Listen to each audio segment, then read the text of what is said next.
Hello, everyone, and welcome back to my Dungeons and Dragons campaign. We're playing some 5th edition Hoard of the Dragon Queen. We're on session 8, and does anybody want to give us a recap about that boring session we had last week? Oh, just episode dull. Nothing really happened.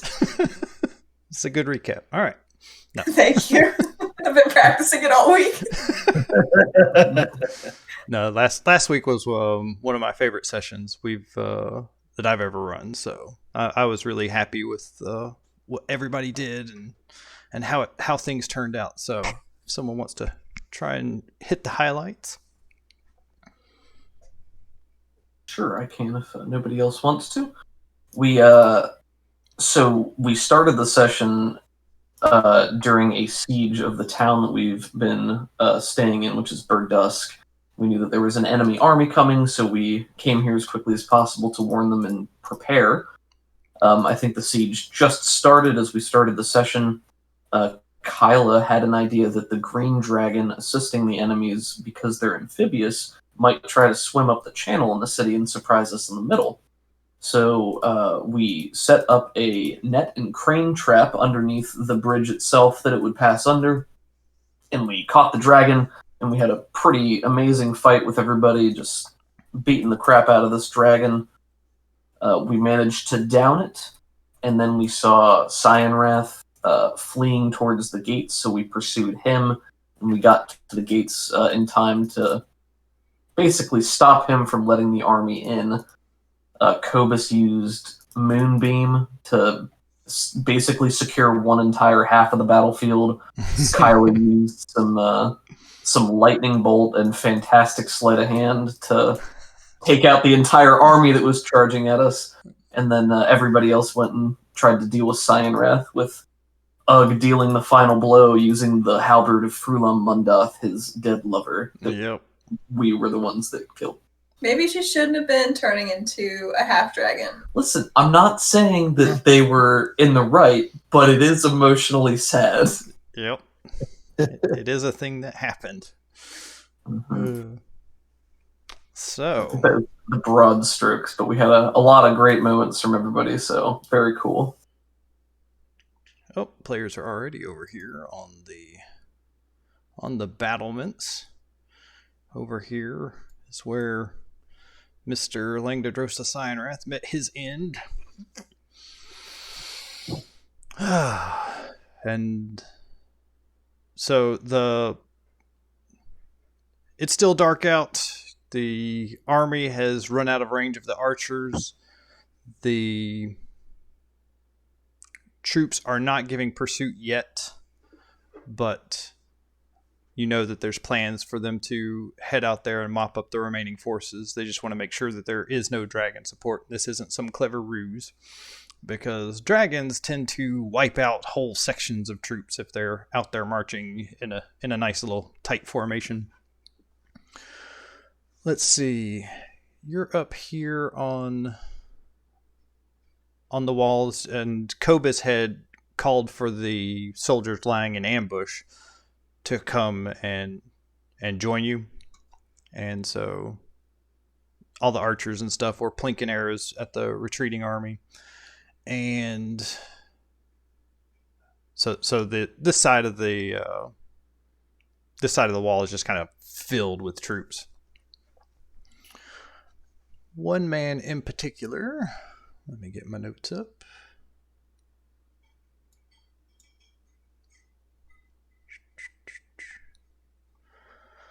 He's got wavy brown hair and brown eyes. He was once muscular in his youth, but now seems a little bit more heavyset.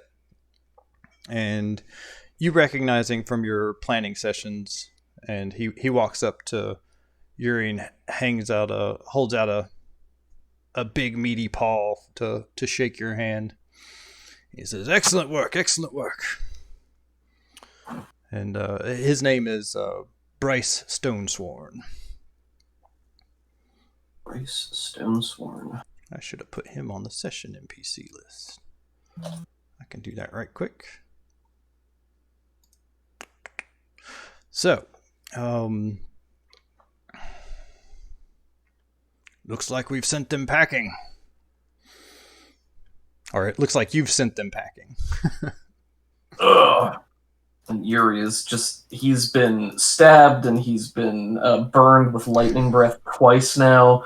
He got kicked over a battlement and fell 20 feet onto his back.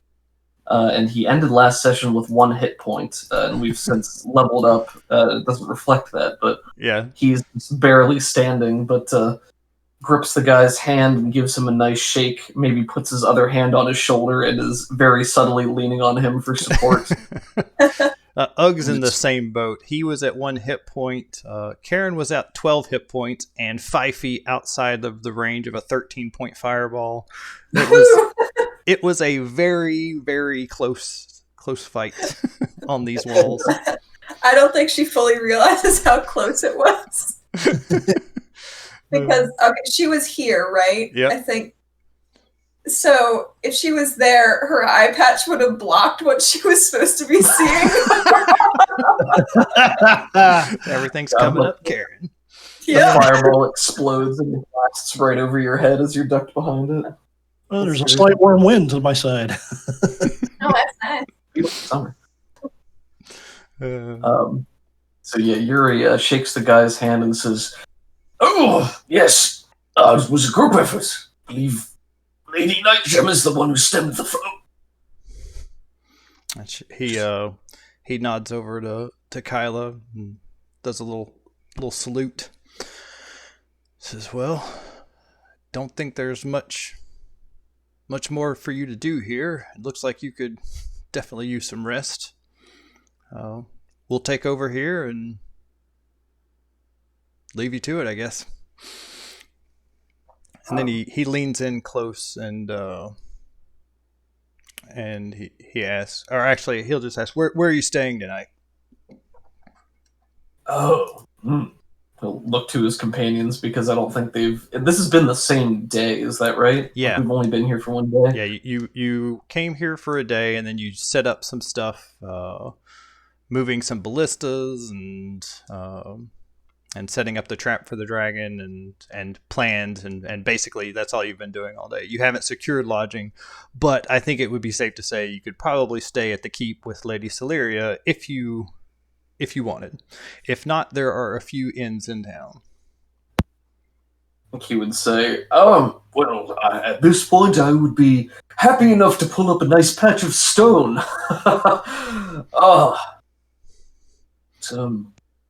Look over at everybody else and try to flag everybody down to get them together to discuss their next moves. Do we have lodging anywhere? Well, I should hope we do. I'm sure someone can find some for us. I heard there was a nice inn over in that dwarven area, that one place that they told us about. I don't One care. where they all have the same name. Yes. That sounds lovely. Yeah, the Sounds sign like of the Silver Sword is where Nikolai was staying. And that's where you were supposed to meet him, but you never did. Gotcha. To be fair, we were rudely intercepted by some guards. Brutally, you mouthed off to some guards and then got an escort to the keep. See, that's not the point, though. What really is important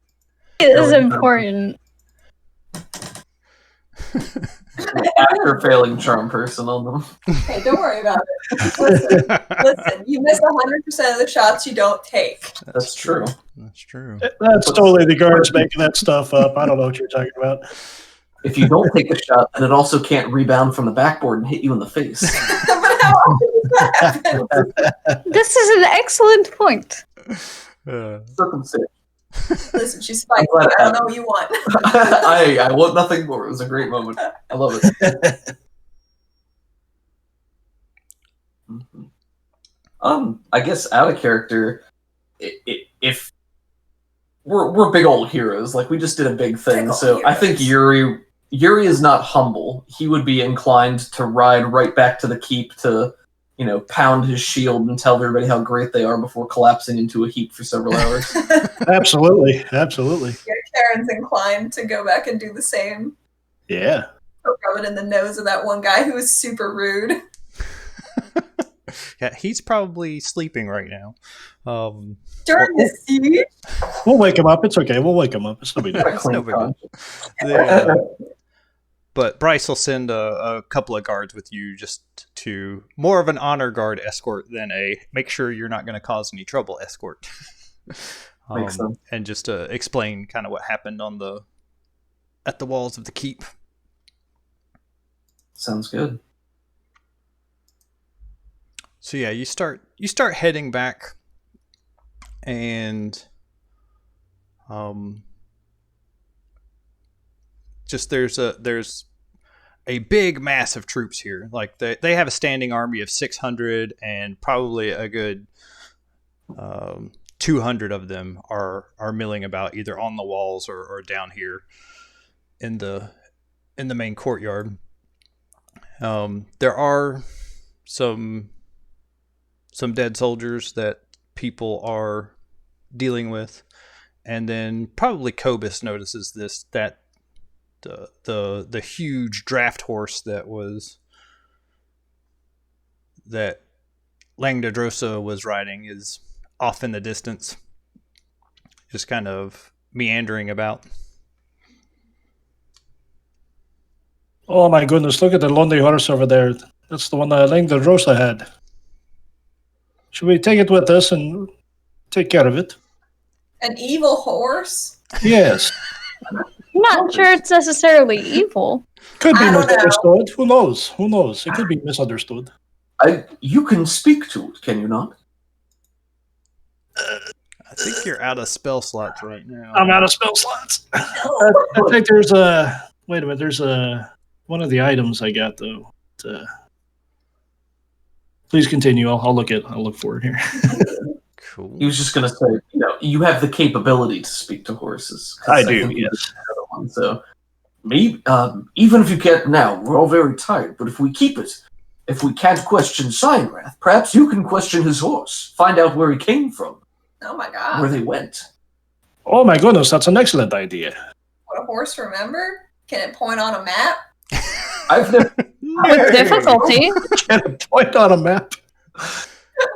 How many stops will it tell us if it's north or west? Yuri is very curious about this idea and just looks to Cobus expectantly. Can it do this? How intelligent is a horse? Not more than 2. Typically not very intelligent. No, they're not very smart. But it's well. I shouldn't generalize though. That's a bit unfair. So yeah, you Friend of Nature is an ability that you'll get at rank 3. You are not quite rank 3 now, but there will be that promotion coming up in the next day or two. Alrighty. For your efforts here. That's what I was thinking of. Thank you, Ek. But yeah, the horse has a large saddle on it and the bridle and bit. So it's happy to let someone as close to nature as you lead it through town. Yeah, I'll give it a little bit of maybe got an apple in the pouch or something. I'll give it to him. You don't have to be a friend of nature to feed a horse an apple. He's the thing is massive. It was massive enough for Langdedrosa to ride him at a full gallop. Langdedrosa is collected up and taken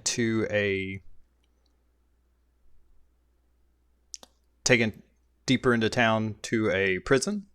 There is a large contingent of guards with him, but he is super unconscious because Ugg hauled off and waxed him with that big halberd.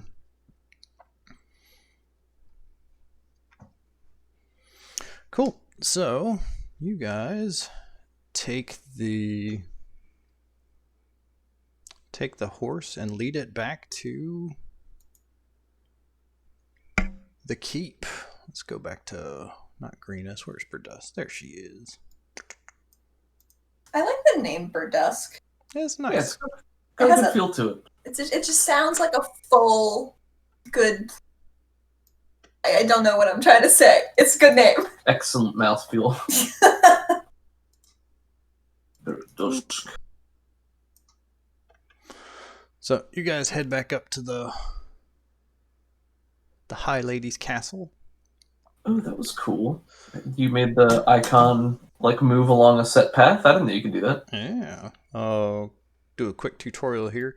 Have a token, and then you can right click to say where it's going to go. Bloop, bloop, bloop, bloop, bloop. And then when you let go, it travels that path. That's so neat. Neat.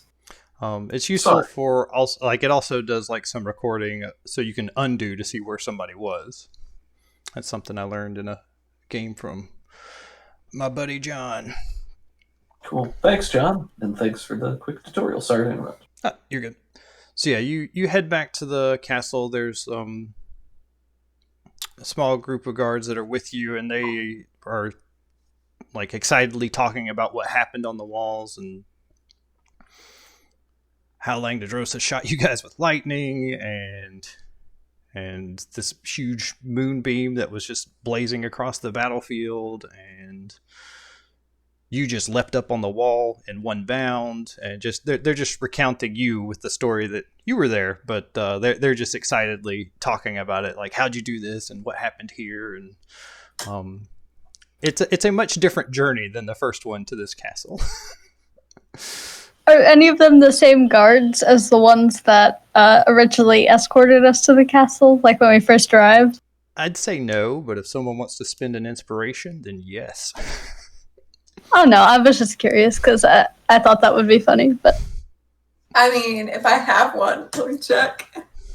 I have inspiration. I'll spend it here. Why not?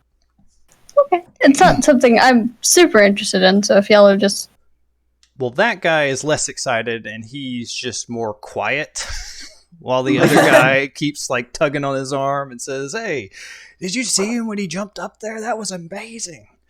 And this little one, he was carrying on his back, and he like points at Karen. He's like, yeah, that was something. Karen looks so smug. He's like, not to worry, good sir. I'm sure you'll learn to jump very forward. You know, maybe. If you really put your back into it. I'm just kidding, it's in your legs because it's jumping. Goodbye. Trust me, guys, he can lift way more than that. He is very strong, man. You haven't seen nothing yet.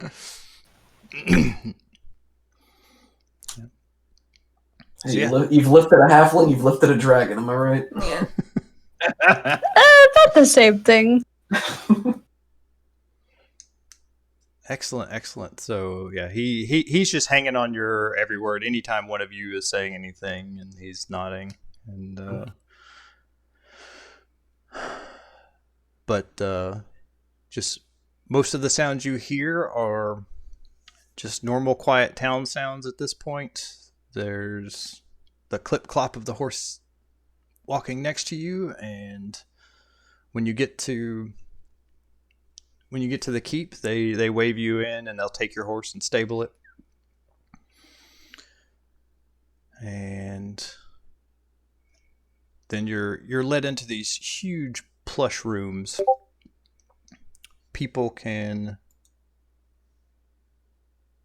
There's a separate room for each of you, or you can double bunk if that makes you feel safer.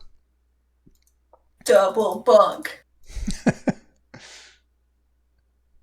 Yuri's gonna be. Sorry, go ahead. That's all I get. I was gonna say Yuri's not gonna pay any attention. He's gonna, when it's time to go to sleep, he will go to the bed, collapse onto it, and immediately start snoring. We're talking like the kind that almost like if there were a piece of tableware on a cabinet next to him, it would be rattling a little bit. So like in Jurassic Park when the cup of water in the car starts vibrating. That's how you know when Yuri's asleep. Yeah. Hold on, guys, let me check. I wanted to share this with the channel. Allie's artwork of the evil horse. Sketchy at best. Yeah. Did you put it in the D&D? Yeah. I love that. It's the eyebrows. I'm just gonna go ahead and use this this image for the that I had planned for the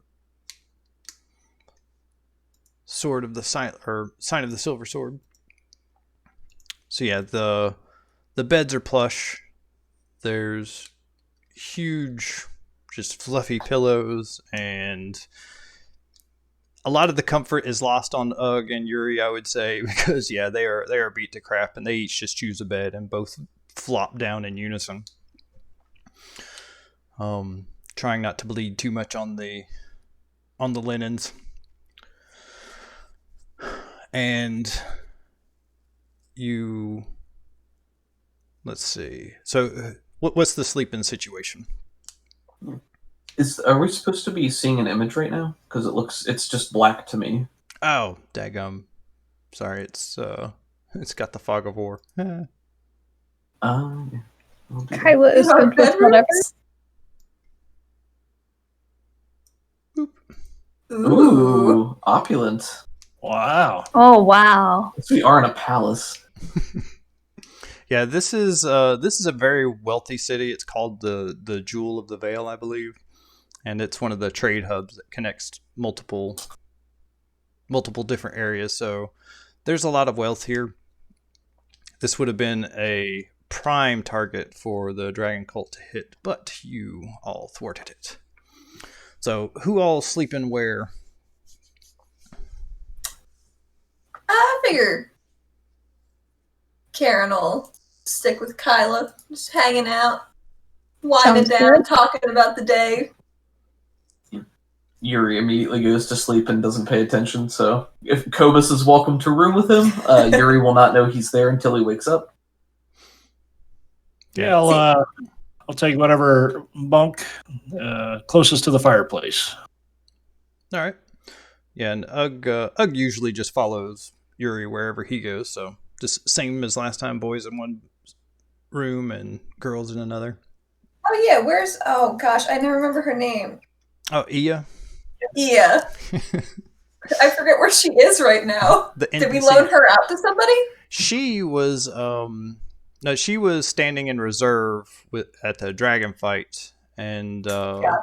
And then she came with you to the walls, but she was just kind of hanging back because it's just easier to run 5 characters than 6. Absolutely. So yeah, she probably would have pumped some healing into you on the way back. So just taking the edge off before you guys go to sleep. Nice.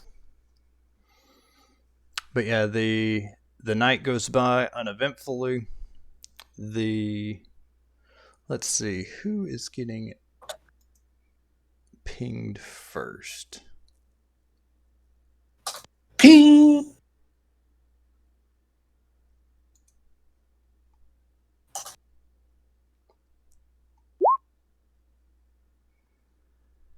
Jesus, So that's what I was thinking.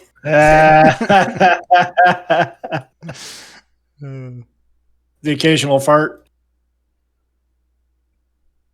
So probably, I'm thinking Kobus is going to get messed with first. So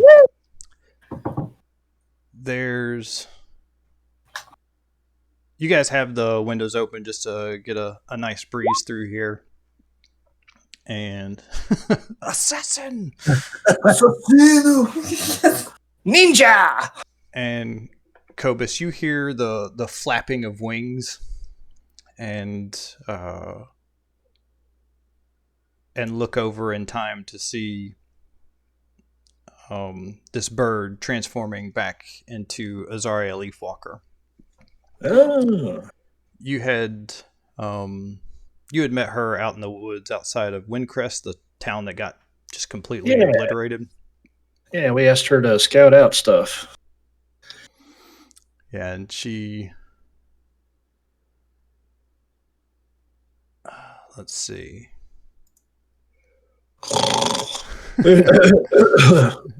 Excuse me. Ugg and Yuri are just completely dead to the world. And... that is a beautiful creature you decided to take form of. She just says, "Come with me," and starts walking out of the room. Okay. Okay, I'll leave my pillow then. And yeah, she leads you through the hall. You see a couple of servants. They look kind of like surprised to see this wood elf that has branches and leaves kind of interwoven into her clothes, and she's a stranger, but she's with you, so everything's okay for now. And she leads you deeper into the castle, and there's this little garden that's there, and this large tree that's sprouting up out of the middle, and she holds your hand and just leads you right into the tree. And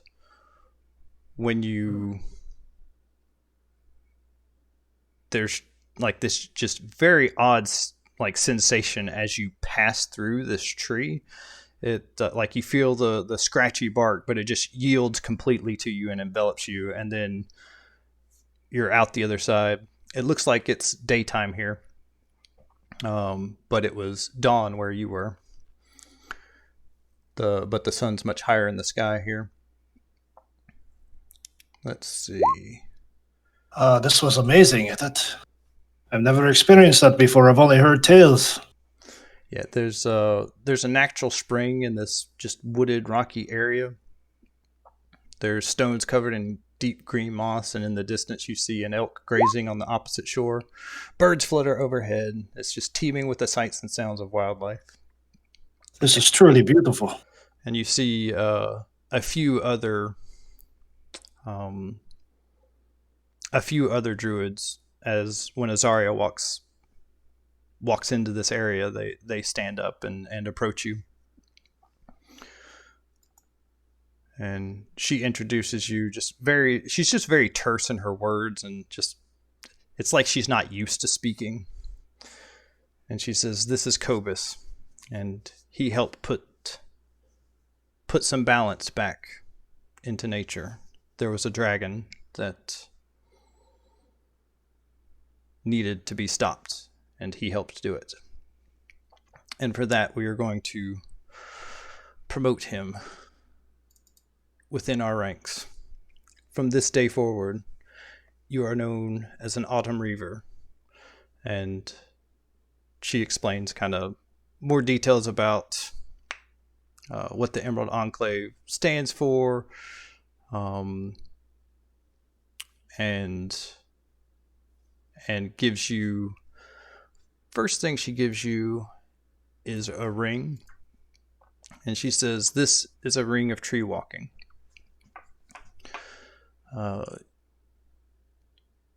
You may use this to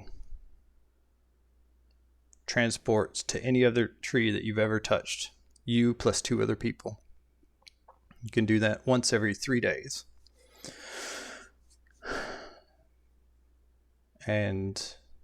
But know that we will always know your location." And she hands you the ring. And she also takes some time to teach you this little short ritual, the Friend of Nature. And you can see the details there. Yep. And you also get some sort of magic item from just being...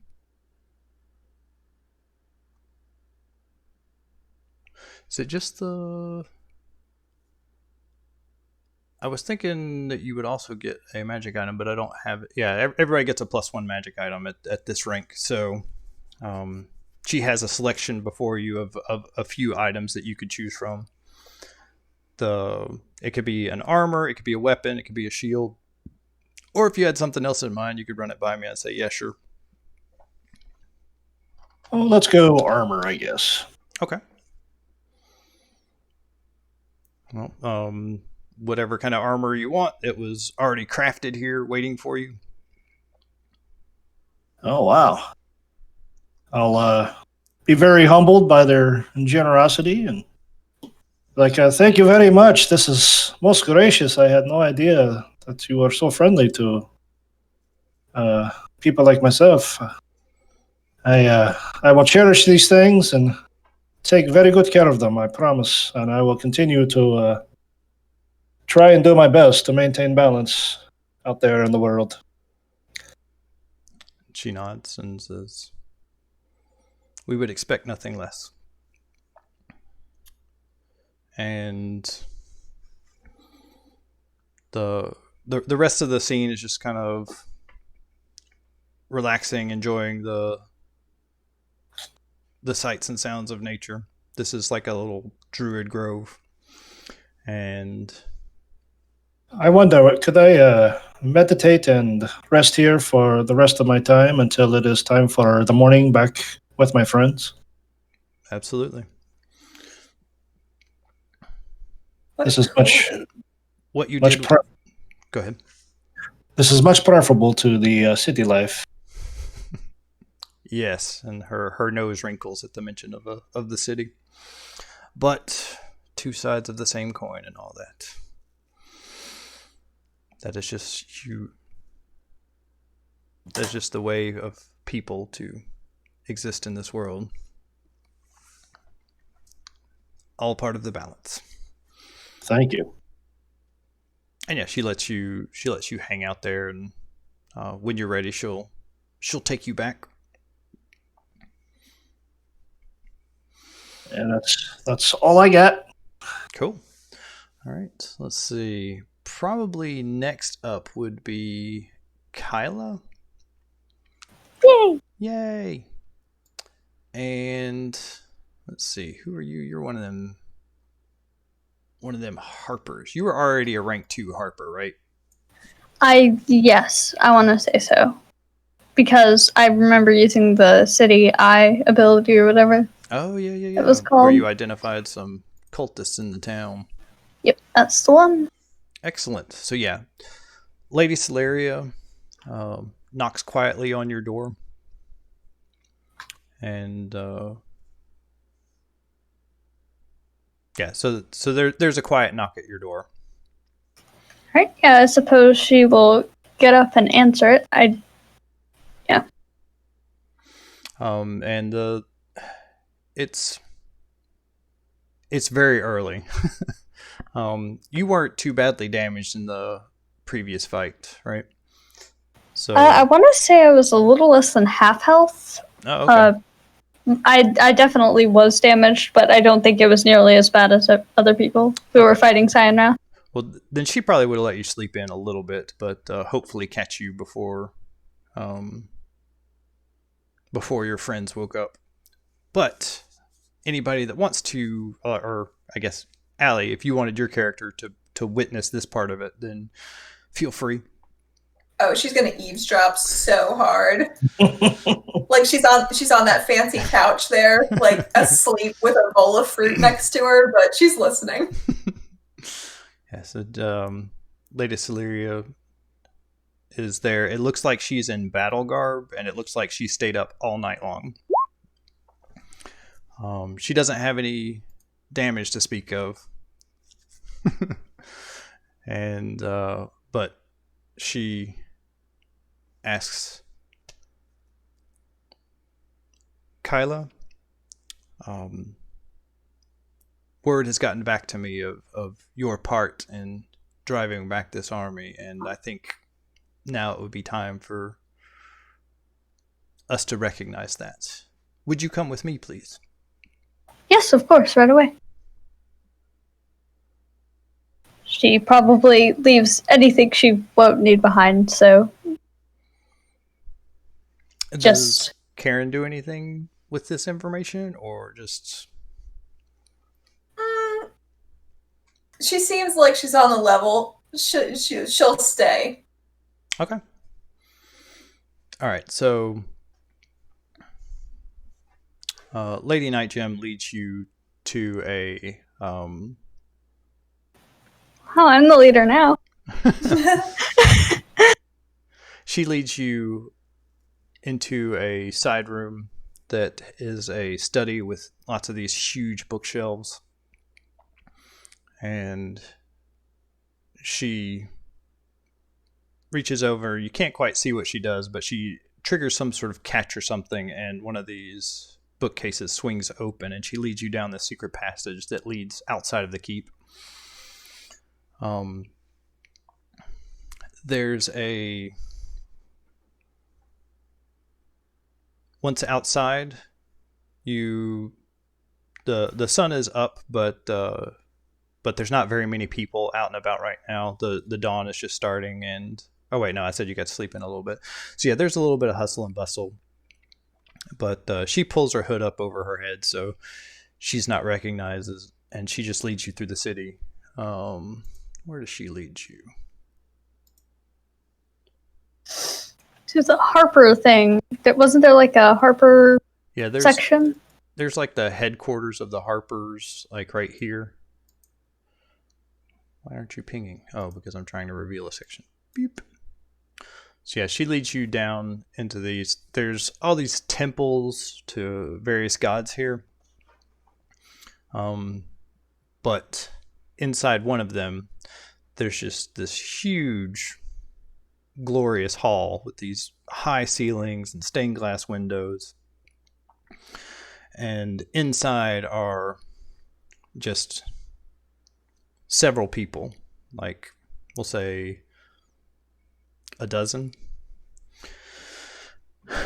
And when she comes in, she directs you to stand in the center of the room, and she pulls back her hood, revealing her face, and she says, "Welcome, everyone. This morning, we are going to recognize Kyla for her efforts in defense of the city. Through her actions, she has proven to be a loyal member of the Harpers, and through her keen intellect, she has shown that she has the traits that we value.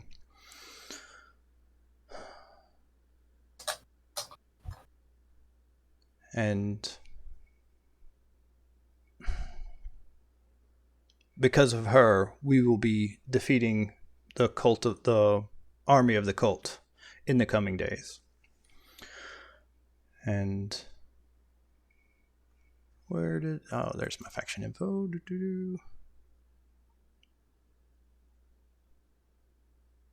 We are promoting you.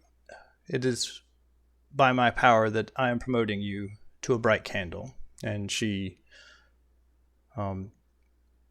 unpins the little silver harp and gives you a slightly more detailed one. Has some gold inlay for some of the strings, and it's just you can tell that it just means, hey, you're a higher rank now.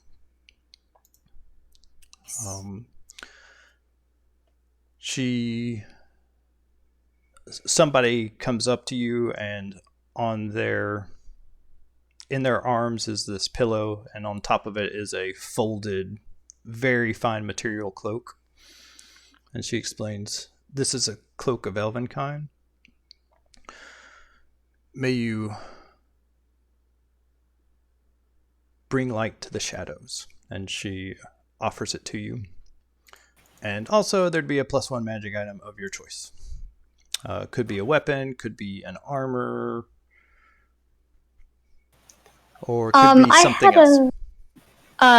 One idea that may or may not be a good idea, not sure yet. So she's a spellcaster, and that's basically what she uses, spells only, most of the time. So I was thinking maybe like some gloves or hand wraps that might give her a +1 to hit with spells, or a DC maybe, like... So like something that would you rather have something that makes spell hit rolls better, or something that makes your spell DCs one more? Probably spell DCs. Yeah, I'd say spell DCs. Okay. Yeah, that doesn't exist in D&D, but boop, it does now. So, Woo! Let's see. You said you wanted to be. They could be gloves, or they could be bracers. Your choice.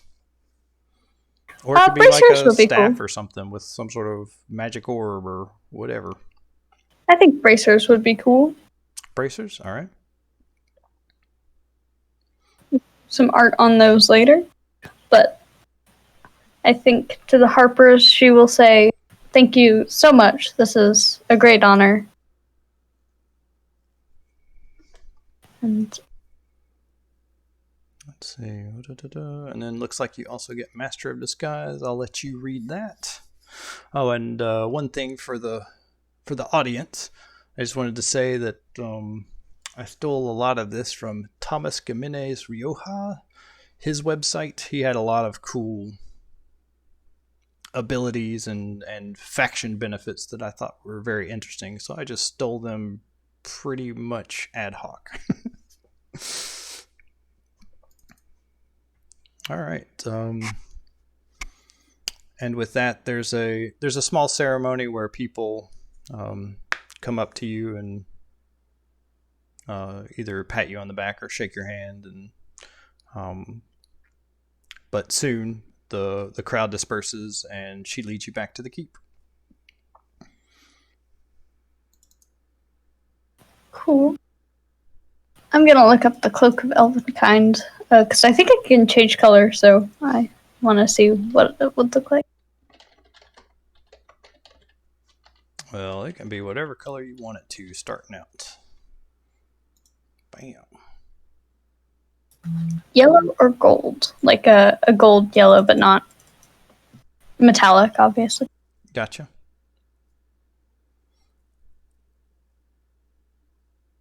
Looks like it's really hard to see you. When your hood is up, people have disadvantage on perception tests, and you have advantage on stealth checks. Nice. Wow. That's kind of a double whammy there. All right. So you make it back into the keep and sneak back into the room. Ia is still quietly meditating.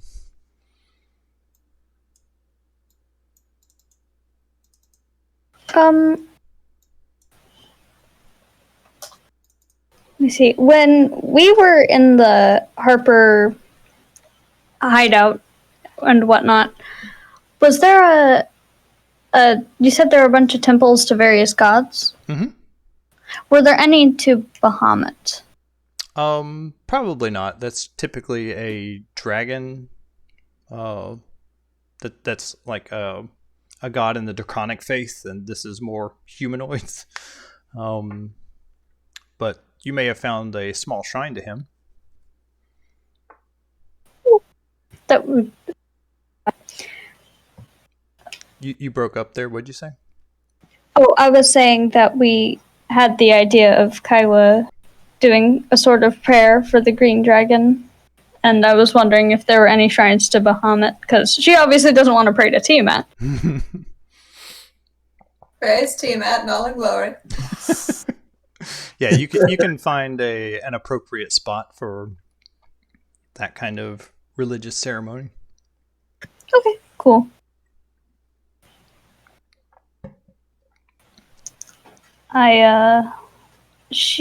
Would you like me to describe it? Sure. Okay, well, she would probably have a few candles if she could find some. Maybe the green dragon scale, she would probably put that on the shrine, and say something along the lines of, "Bahamut, today my friends and I slayed a green dragon. We were defending the town of Berdusk, and I know it was the right thing to do, but it still feels against my personal goals, and I hope that as this dragon goes to the afterlife, that she will rest in peace." Real sweet. Very nice. You may have inspiration. I wish I could, but I am at maximum. Oh well. Stop being so inspiring. I'm sorry, we'll never do it again. One day. You must inspire. Yes. So, after Lady Celeria would have given you some privacy to do that ceremony, and she'd lead you back to the castle unless you wanted to go back on your own. No, that's fine. They can walk together. And she'll pull her hood back up, and you do the same, and you easily pass through the crowd without anybody paying you a second glance. And she tells you later this afternoon there will be a small feast in you and your friend's honor. Do you have a name for your little adventuring group? I'm not sure if we in character discussed this, but out of character, I think it was Defiant Dawn, correct? That's what That I have in sounds my right. notes. That sounds right. Okay. It's pretty Sounds cool. good. I'm cool with Kyla being the one who comes up with it in character and telling everybody else that. Oh, no, that's okay. Yes, we go by the Defiant Dawn. Well, may this deed be one of many that brings glory to your name. She says that, and but she has kind of this wistful tone in her voice, like she's remembering something sad. Why is she so sad? And but with that, you walk in silence and head back to the keep and make it back to your very comfortable room. Nice. A couple magic items richer. Karen's sitting upright with her cheek on her hand. Kyla walks in like, what you got there? Looks like some goodies, huh? You go shopping without me? No. Just the Harpers wanted to have a conversation with me, that's all. It's all that faction nonsense that you don't care about. I think she blows some bangs out of her face, like. It's got these like magic gloves or magic bracers and this magic cloak. Listen, I can do magic. I don't need magic stuff. Excellent. All right, so let's go ahead and get the party back together, and I'll do Yuri's little promotion a little bit later in the day. Sure, no problem. Yeah, probably what happens in the morning, Yuri. You have a missive addressed to you that tells you to meet Bryce at a specific location at around noon. Actually, let's say it's later in the day, around 2. Make sure you're up. Okay, sure. Sure, we get everybody together and let them know where we're expected to be. Or was this, I'm sorry, was this just me or was this for everybody? That was just you. Oh, okay. All right, And yeah, it was addressed to you, and basically you can tell that it's a Lord's Alliance thing. Like he's put a little wax seal on it with that symbol. Sorry, go. Oh, no, you go ahead, I'm sorry. I was just going to say, before he goes, Yuri will spend a moment in front of a looking glass to make sure that his scales look as shiny as possible. Does he have polish? Yuri's probably at least a little vain, so maybe he does. Probably or maybe he some kind of scale oil. Maybe there's some just next to the mirror that he didn't bring himself. So we just get a little scrape of a giant talon. He sniffs it a little bit and then starts to rub it on himself. But yes, then he will certainly go and meet Bryce Stonesworn at the designated location and time. Cool. Let's do some party stuff before then. Sure. Oh, I just wanted to mention real quick that Kyla would have left the windows open for the pseudo-dragons if they did return last night. They did not. I'm starting to get worried. Put out a call. How do you call a pseudo dragon? Caca! Just over to hear it. Well, it's funny you say that because it looks like that's an Emerald Enclave ability. Huh. The eagle has landed. Caca!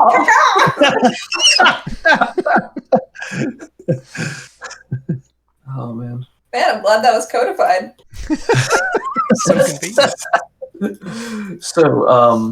So it's still the morning right now then? Yeah. You guys Okay. eventually wake up, and servants are there to take your breakfast orders and lead you to a dining hall area. Yuri's order is extensive. Karen's order is yes. Yeah, bring me all the bacon and eggs you have. No. Don't think you heard me. What you think you heard was bring me a lot. I'll just have a salad, thanks. So yeah, you I can't remember the name of Celeria's aide, but he's here, and he's already eaten, so he just has a small glass of wine, and he says, "Well, sounds like you all had an eventful evening." That's one way of saying things.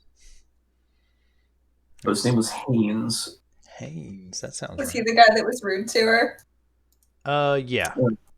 Nice. He's got wire-rimmed glasses. He walks with a limp. He's older and balding. Holy cow, man. So Very that's nice. all I've written down for him. Do you remember what voice I was using for him? I don't. So All have right. at it. So yeah, he's just he's an older guy, and he says, Lady Celeria, she's resting. She helped with the defense throughout the night just to make sure there were no more surprises, but hopefully she'll be joining us momentarily. For now, eat and enjoy, and tell me what happened.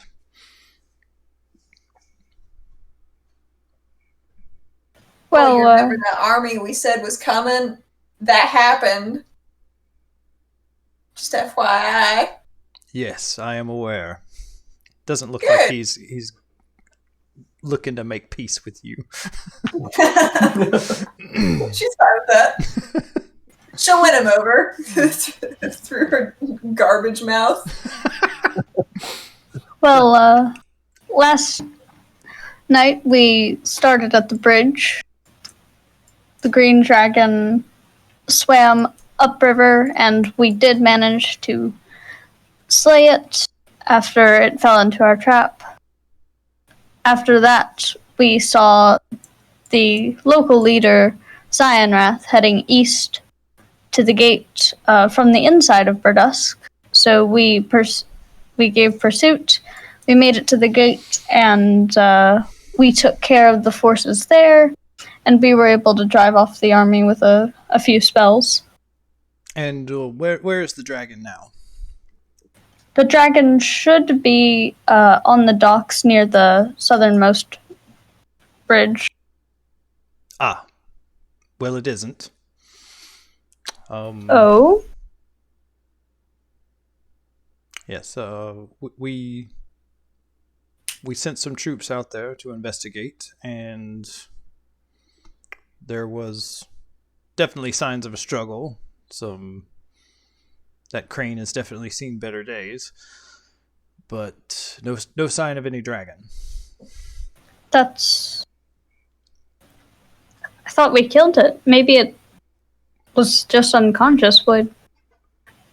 If Maybe. you'd allow me, later today I can go down to the river and see if I can identify any tracks of any sort, or see if the dragon walked off on its own, or if something else happened.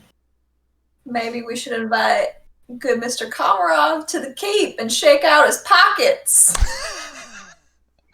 Would be the most likely party. We were sure that dragon was slain, were we not? Yes, it was very dead. What about that? I was pretty certain when we left. I know we were in a bit of a hurry. What about Seemed that? like it was. Sorry. Go ahead. What about that spell that Nikolai gave us? Perhaps it wasn't what we thought it was. No, you read the spell, and it was definitely okay. A preservation spell. Maybe the cult came back for the body somehow through the river. But Well, we that don't sounds. know how Cyanwrath got in. Yes. You said that Cyanwrath was riding through town, and we knew there were some cultists in the town, but I had no idea that Cyanwrath was here. That would have been useful information. You knew there were cultists in your city and you didn't ferret them out? We knew it because you told us. When you didn't ferret them out? We ferreted out the ones we identified, but obviously there were more because they helped attack the gate from the inside. So it sounds like we need to find out the source of your infiltration. That would Indeed. be useful. I think if there was no commotion heard at the gate, then Cyanwrath must have gotten in through somebody helping him. Yeah. Yes, clearly you have someone working against you on the inside. Yeah, the gates and the walls pretty much were all guarded. If he made it in, he snuck in, but why he would sneak in is kind of weird. If he did it that night, why not just open the gate if he had that kind of influence? For presents. But yeah, you... Theatrics. Yuri points to Karen when she says that. That's a valid point. I think as she says theatrics and like waves her hand in an arc, she makes some little glittery sparks. Yuri applauds. Nice. Well, he's not a problem now. He's deep in our dungeons with a muzzle on him. I am curious, who would have the most to gain from having this cult invade the city and cause all the shenanigans they did? I can't think of anyone. There's no one that is not happy with someone else? No disgruntled employees, perhaps? Nobles are always fighting amongst themselves. They do it because they're bored. But I find it hard to believe that one of them would invite the dragon cult in. Seems like not a wise move. Obviously, Cyanwrath would know. Perhaps we could convince him to tell us. You're welcome to try. Karen doesn't trust this guy. She thinks it's him. I agree. I agree. Out of character, I totally agree. He's drinking wine for breakfast. I don't trust him. She says that she's probably drinking wine too. She And is. it's not even red wine. But nobody should trust Karen either. It checks out. I'm just waiting for him to say something that he shouldn't know. Okay. But, anyways, I think probably investigating what happened to that dragon corpse is the most important thing. Perhaps it rolled into the water. Yes, it could be down the river by now. Something that heavy? I don't know. That would be It's a dragon. unfortunate. It's magic. Well, yeah, but that doesn't mean you're, a life preserver or nothing. Well, they're amphibious. They could be buoyant. Well, It could be bloated. Maybe it was very gassy when it died. Well, not necessarily. I'm pretty sure Yuri knocked every bit of gas out of it with that 52-point God blast. Yeah, he did. To be fair, it was the water that killed it.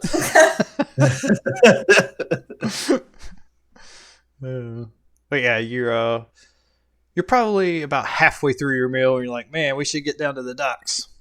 That's up to you if you want to finish eating now or come back later. There will always be more feasting. The corpse is missing. That's pressing. Speaking of which, there will be a feast later today in your honor. Karen looks at Yuri and mouths, "This wasn't the feast?" No, a proper feast, there needs to be a crowd. This is This is more like a small communal gathering. Yeah, it feels You're like used there this as a snack. should be some music too, you know? It should be good. Should be good. Merriment and food and drink and music and dancing and lots of yelling. Lots of yelling. Well, all right, sounds good to me. Many chants of Yuri. Any chance of us all. But mostly here. But yes, also me. A little bit. All right. Well, if there's anything I can do for you, just let me know. No, just hang out here. We'll let you know what we find if there are any findings at all. Oh, Haynes. I'm quite partial to salted pork. If you could let the kitchens know. Oh yes. Since you'll be, staying here and everything. I'll see what I can do. Oh, and That sounded so salty. I'll see what I can do. Could I have some horseradish too? That would be great.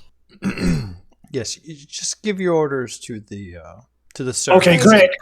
Yeah, you'll get the horseradish for me. We already brought a whole horse. It shouldn't be hard to make some. Ha! Karen! What? I don't know how you make horseradish. Is that how horseradish is made? I don't know. Why would they call it that? Freshly squeezed. Oh no! Extra pulp. Oh. Yeah. Good stuff. I'm thinking Arby's. Arby's. We have the meats. All right. So you guys finish up your last couple of bites and head out. You said you were heading to the site of the battle? Yep. I think so. I mean, going down that way, there's no... The city hasn't been ravaged, right? Like No. We have kept it intact. There are no smashed buildings from where a dragon might have gotten up and hobbled away or anything like that. Nope. There's no big, huge groups of dead people killed by the poisonous gas that this thing would have been spewing out. None of that. I think as we're walking towards that area, I'd like to talk to the group real quick and say, guys, I think maybe we should talk straight to the head honcho next time about, where all these infiltrators are coming from and all this sort of nastiness. Clearly, this other dude is a little shady business. I do not like him. I do not either. He is a little unscrupulous. I think it's a power grab. Could be. He's a politician. You can't trust politicians. They talk and they sit in their towers and they tell other people what to do while doing nothing themselves. I think you're right. We should talk to the queen, don't you think? We should say, hey, man, you got trouble. Well, if she fought in the battle, then she's better than her servant politician, at least. Yes, definitely. But beware of all nobles. Those who hold power loath to lose it. Oh, I'm aware. Very good advice. And they always want more. That's right, Hug. They always want more. They'll head down to the waterfront to investigate the scene of the mystery. All right. So you guys get down there, and they haven't they haven't messed with this area at all. Like they haven't pulled back the ballista or anything like that. There's other things that's higher priority right now. So yeah, in the light of day, you see the crane that had held the horse up high and held a horse-sized Yuri, and took a couple of lightning bolts hit. So there's scorch marks, and some of the chain links of that net have been fused together, and it's been burst open, and yeah, so. You make it here, and Kylie, you said you wanted to do some sort of investigation roll to look for tracks? Yeah, and I think if Kobus would be willing to, maybe he could search underwater as well, because if the dragon escaped, that's likely to be where it would be, but that's up to you. Absolutely. I'd be happy to. Well, one thing that you do see is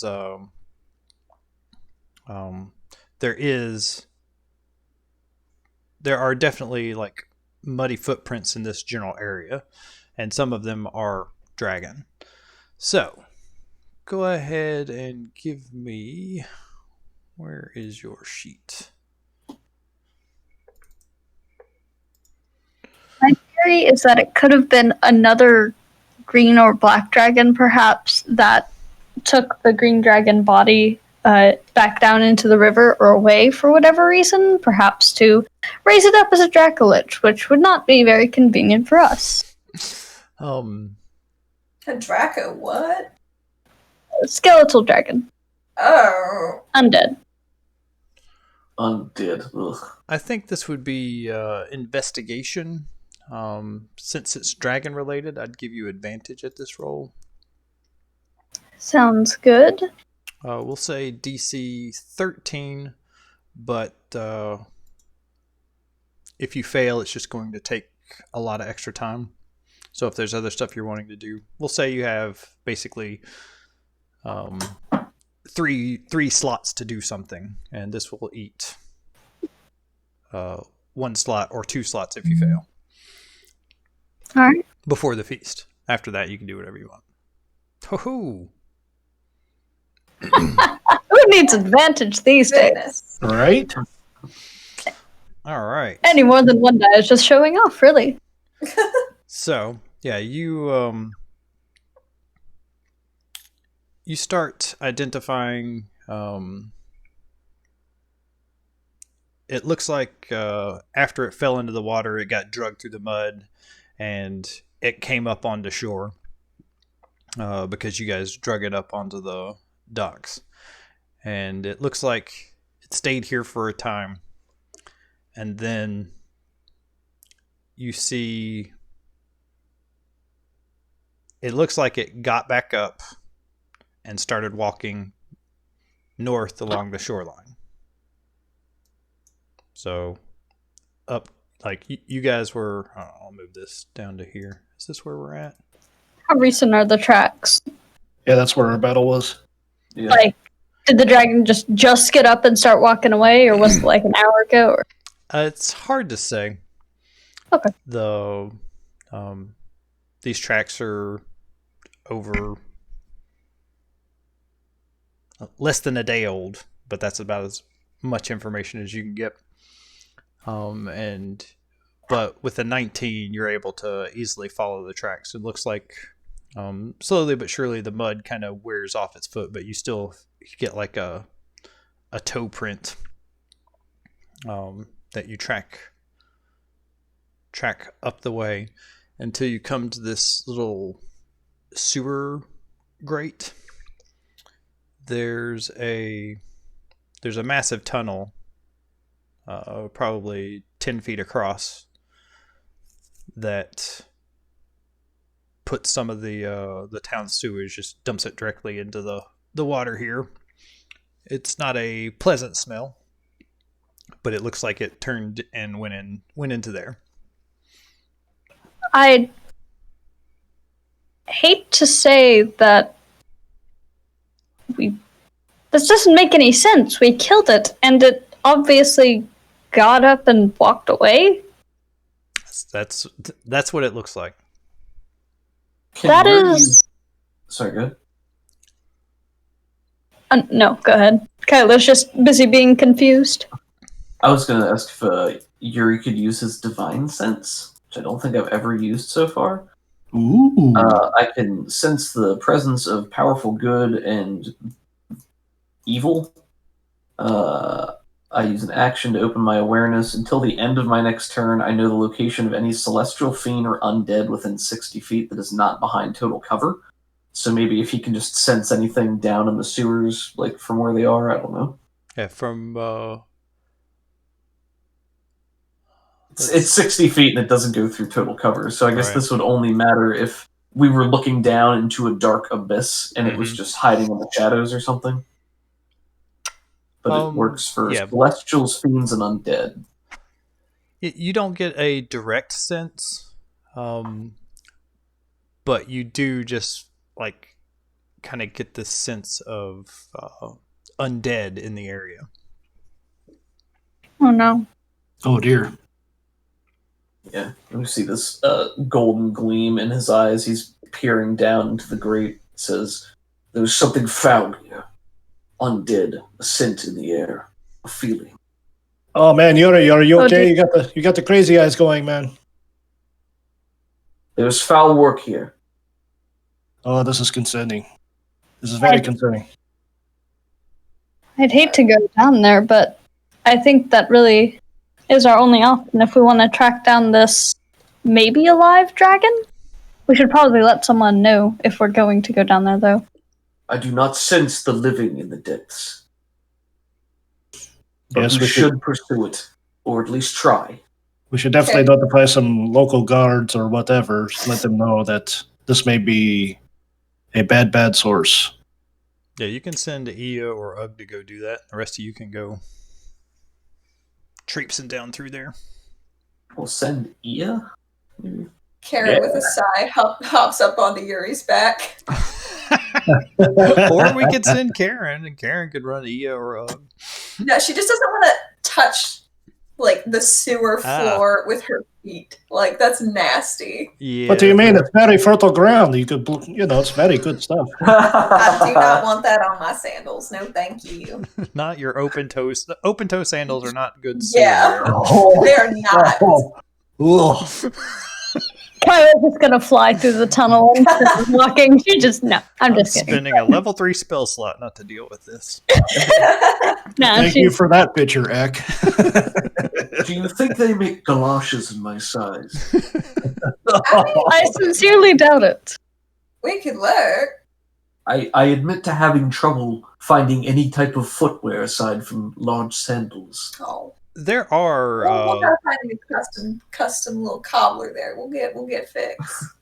There's a channel that's cut in the bottom of the stone and like little sidewalks to walk on. So you're not just wading through the filth of the city. Oh, good. But yeah, you. What are you using for a light source? Light spell, because it's a cantrip and it's useful. There we go. Good. Excellent. So yeah, how far does that go? 40 feet? You start moving just down maybe 20, 30 feet into the darkness and make it to one of the intersections. And then Yuri, you do sense an undead down the right path. He'll put his hand up to halt everyone and say, "There's something down this way. We should prepare." Okay, I will go left then. It is undead, undoubtedly. Oh boy. Some abomination. Karen fires up her staff, hiding it behind Yuri's bulk so the shine doesn't go. There you go. Well, Yuri will definitely be the first into the breach whenever everybody's set and ready to press forward. All right, yeah, it's about 50 feet down this hallway, and you start making your way that down there, and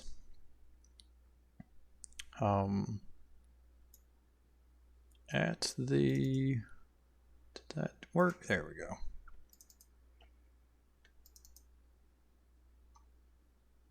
At the next intersection is a skeleton.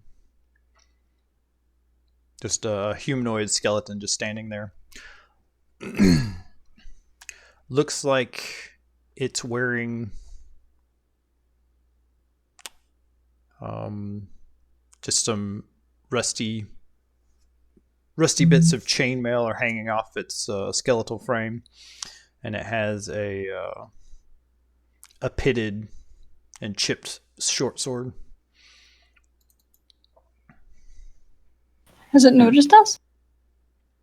Like you see this, but it hasn't moved to do anything yet. But it is standing there. Can I tell if this is the source that I'm feeling? Yes, Is there anything... absolutely. Okay. It's just a skeleton. Why on earth would there be a skeleton down here? When you start talking, it turns its glowing red eyes towards you, and it holds up a hand just in silence. Just like talk to the hand. Just Can you? Oh dang! I took the wrong invocation. Whoops! I thought I took one that let me speak any language, but I took one that lets me like see through stuff. Whoops! When did you take it? Last level. At level 4? Yeah. Oh, has that come up? Is it like Ghost Sight or something? Oh wait, it's detect magic at will. My bad. ooh. That's a good one. I bet it's magic, so I won't even. There's definitely some necromantic magic in the air. That's how skeletons work. I mean, they're gonna destroy this thing, I presume. I mean, it knows we're here. Would it hurt to try and have a chat? Not at all. I was about to say something. You go for it. Yuri has not yet charged forward to smash it to pieces because he's just disappointed that this is the result. There's no glory in smashing a pile of bones. Yeah. But it'll make a really good sound. Or to fight a zombie dragon. Hail, good skeleton. How fares your day? It lets out this just screeching, bone-grinding wail Alright, let's go. that echoes down the halls. Yuri, smash it, please. Oh, it seems like he has more to say. Cobus looks at Karen and says, "Did he say hello?" I don't know. I think he said bugger off. We need to speak with your master. Could you take us to them? You see a light source approaching from like around the corner. Oh boy. It says nothing. So Doug has briefly blue screened, maybe. Ooh, I'm getting some alley We're- echo now. Can you guys hear us? Yep. Okay, sorry, my graphics card crashed, but it looks like I'm back. Whew. We Didn't blue screen that time. Who? Cool. So this thing just continues to scream. That's where we're at. well, no, it screamed once, and that sound just kind of echoes down the hallways of the And then there was sewers. the light source. And then now there's a light source approaching. Oh my! I missed that part. Out of character, I don't think we should attack it immediately, as it's not really doing us any harm, and we don't want to seem aggressive to whoever's coming around the corner, if it's an intelligent creature or being. That's a good point. But also, smashing skeletons makes a great noise. It does. I trust all of your judgments. I will do as you say. Well, I'll go ahead and give you some more information because time's passing as you guys are rapidly trying to decide what to do. You hear Nikolai's voice. I knew it!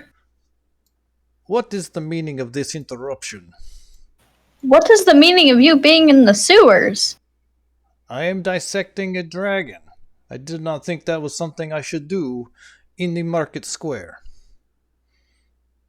I mean, why not? Why are you talking to this skeleton? It's not intelligent. He smacks it on the back of the head. It cannot understand you.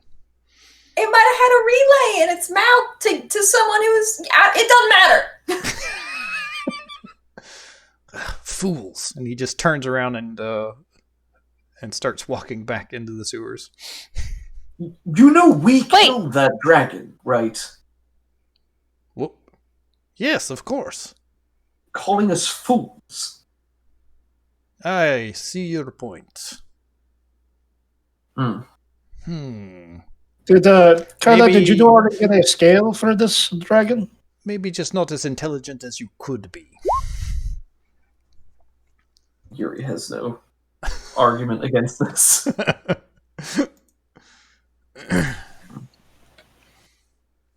Yes, Well- and I could say you should be 7 feet tall, and then we're all right. Got you there. Got him. Ah, Kyla, I'm happy you're here. Come with me. Oh, all right. Yeah, like May my friends come with me? I don't care. But yeah, I he walk where I please. hit the front of his robes are just covered in blood and gore, and his hands are bloody. And he walks back down the sewer tunnel. He says, "Yes, come on." Yeah, I suppose we'll follow.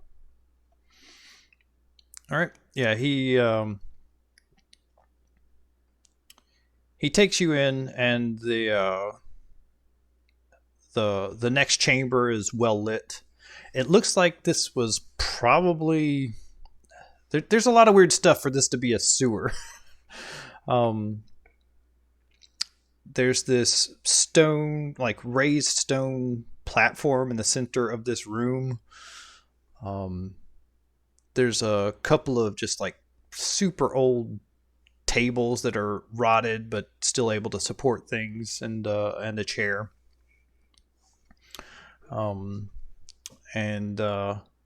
standing over the table, like it's partly on the table, partly off the table.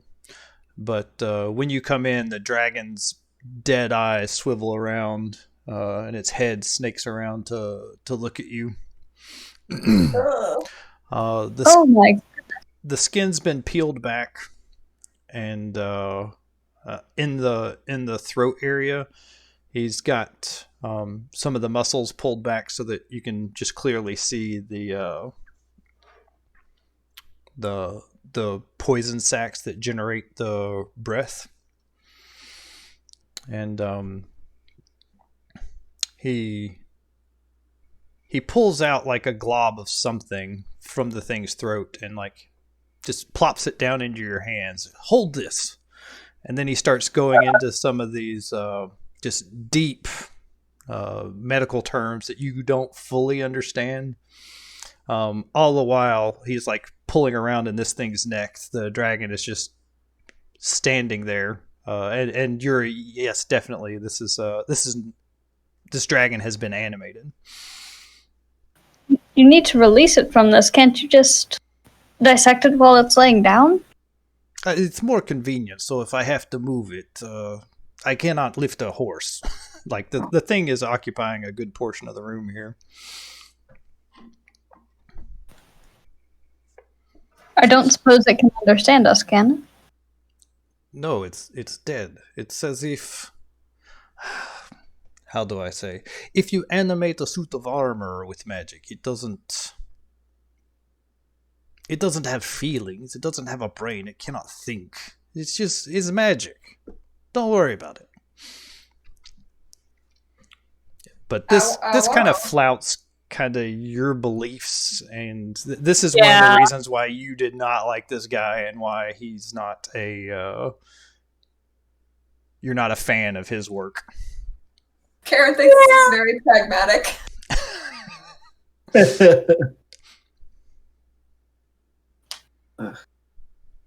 I find it to be unsavory. Yes, What are you going? I would not eat it either. What are you going to do once you're done with the body? I will keep it. I'll add it with the others. Add it with the others. Do you have a collection of these? Yes. Waste not, want not, I believe is the saying. They're all animated? What is the problem?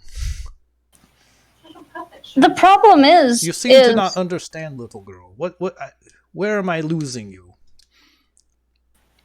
what I don't understand is how you think that you have the right to do this. You're essentially, from what I understand, this is extremely disrespectful to their spirits.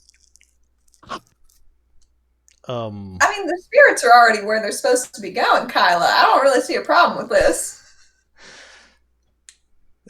He pinches his note. I have had this conversation.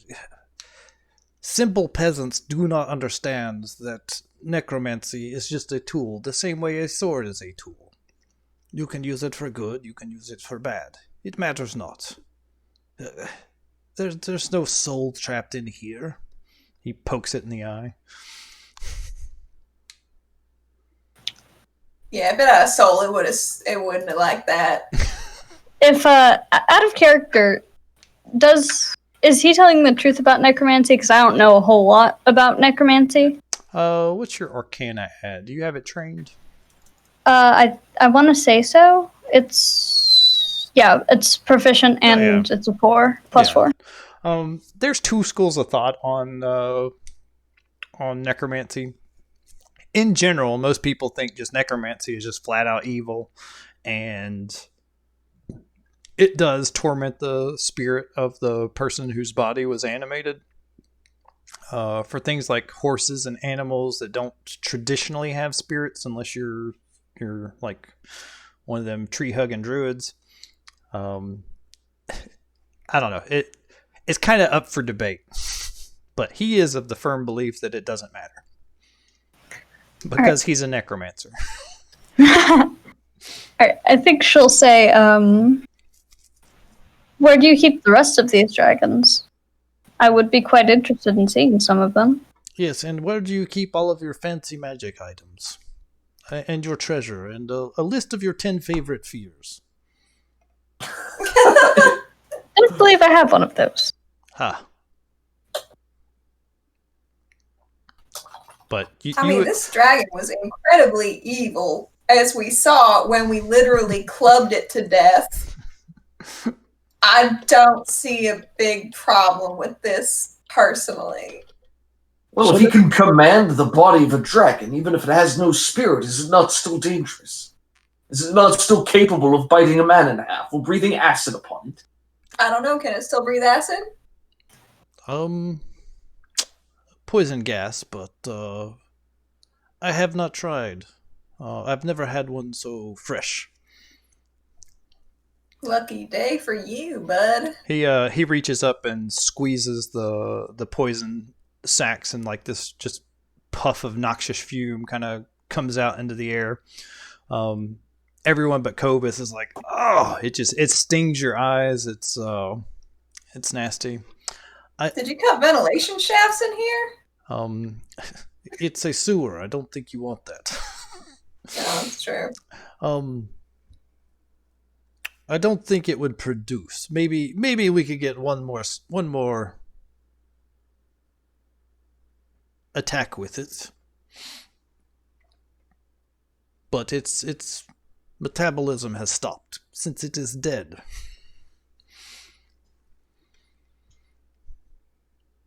Anyway, if there's nothing else, I need to get back to it. You may take what you need.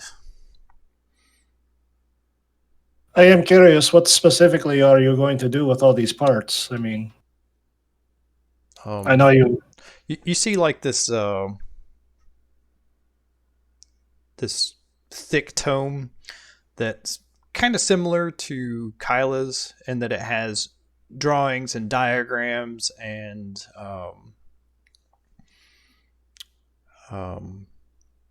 just a study of dragon biology, and he's just writing more bits about dragons.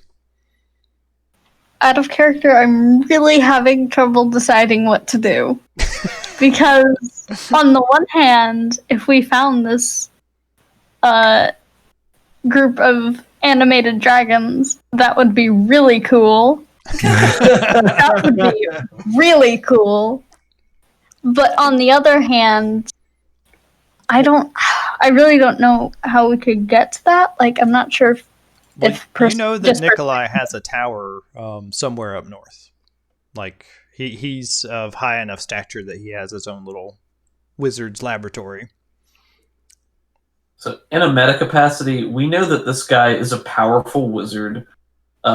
He's told us that he has other dragon zombies. Whether or not skeletons. That's true, or skeletons. In character, Yuri definitely doesn't like this and is a little miffed because he wants to make sure they get credit for having killed this dragon because they killed it, and they were also offered a 5,000 gold reward. Not to mention people, talking about it, which is really the real prize to him. He definitely doesn't like this because it is clearly undead, and this guy is treating it with a nonchalance that he finds distasteful. Kyla is really torn because on the one hand, she has very strong personal beliefs about this, obviously. She thinks that he's probably tormenting these dragon spirits and whatnot, and she wants to... I guess the only way of doing that effectively would be killing him, but then again, she also doesn't really want to do that because he hasn't done anything legally wrong. Yeah, if you killed him, then the dragons would not be set free. They would just be set free of his control. They would still be animated. They would just be... Oh no! So somewhere... But from our character aspect, we wouldn't know that, right? Kyla definitely would with a 4 arcane. Okay. Oh, okay. Yeah, she understands like the basics of necromancy. She's a sorcerer that's well learned. Gotcha. So Yuri doesn't know any of that, obviously. As far as the morality of it, Yuri is also of the opinion that they could just go back to the keep and tell the lady that this is what's going on, and if she doesn't care, then whatever. They did their due diligence and they tried. And if she's like, "Wow, that's messed up. We should go stop that," they know exactly where he is, and maybe somebody stays to keep him busy. But so for Cobus, undead is kind of an affront to nature. Like it's not definitely not a good thing, and you're supposed to put those down whenever you see them. So I should be kind of shunning this then. You can play your character however you want. That's how most druids view it. Because it's not part of the natural cycle. It is completely unnatural. Okay, I'll roll with that because I'm not real familiar with how those two things interact in the game. Mm-hmm. From a meta capacity, I think as far as Yuri's, he should definitely be asking to take the head at the very least as a trophy. Just as a personal thing. As far as his stance on this Nikolai guy, he definitely doesn't like how he's talking to the group. He definitely doesn't like how he's talking to Kyla. And that definitely irks him, but it's not enough really for him to attack. But but if you tell me that the whole nature versus undead thing is definitely a clear thing, then yeah, I'll definitely embrace that and roll with that. Cool. Karen is desperately struggling to become a better person, but I think at her core, she's still like maybe 60% bad. But with the 40% good is like her candy coating shell. So she doesn't really have a problem with this, but she knows that her group is reacting very poorly to it, so she doesn't really know what to do. And yes, obviously you need proof of destruction of this thing, so give me a moment. And he gets out a bone saw and a scalpel, and he cuts away some of like the connective tissue and make sure to keep the poison sacs intact. And then he just saws this thing's head off, and at first it's like the angle's a little bit weird, and he says, "Here, lay your head down here." And the dragon just completely complies, lays his head down on the table, and he's like, "That's better." And he starts just sawing into this thing. Oh my God. And then hands you hands you the head. I was this close, man. Yuri will take the head, and him being given the head is a pretty good bribe. He still doesn't like this, and he doesn't approve of this, but he also realizes that this guy's a wizard, so power-wise, they could probably take him 4-on-1, but dude, a powerful wizard, who knows what this guy's capable of. So we don't have to go straight to violence, I suppose. We could just, like, straight up tell them, hey, you need to stop this, or else, you know. We're going to go tell.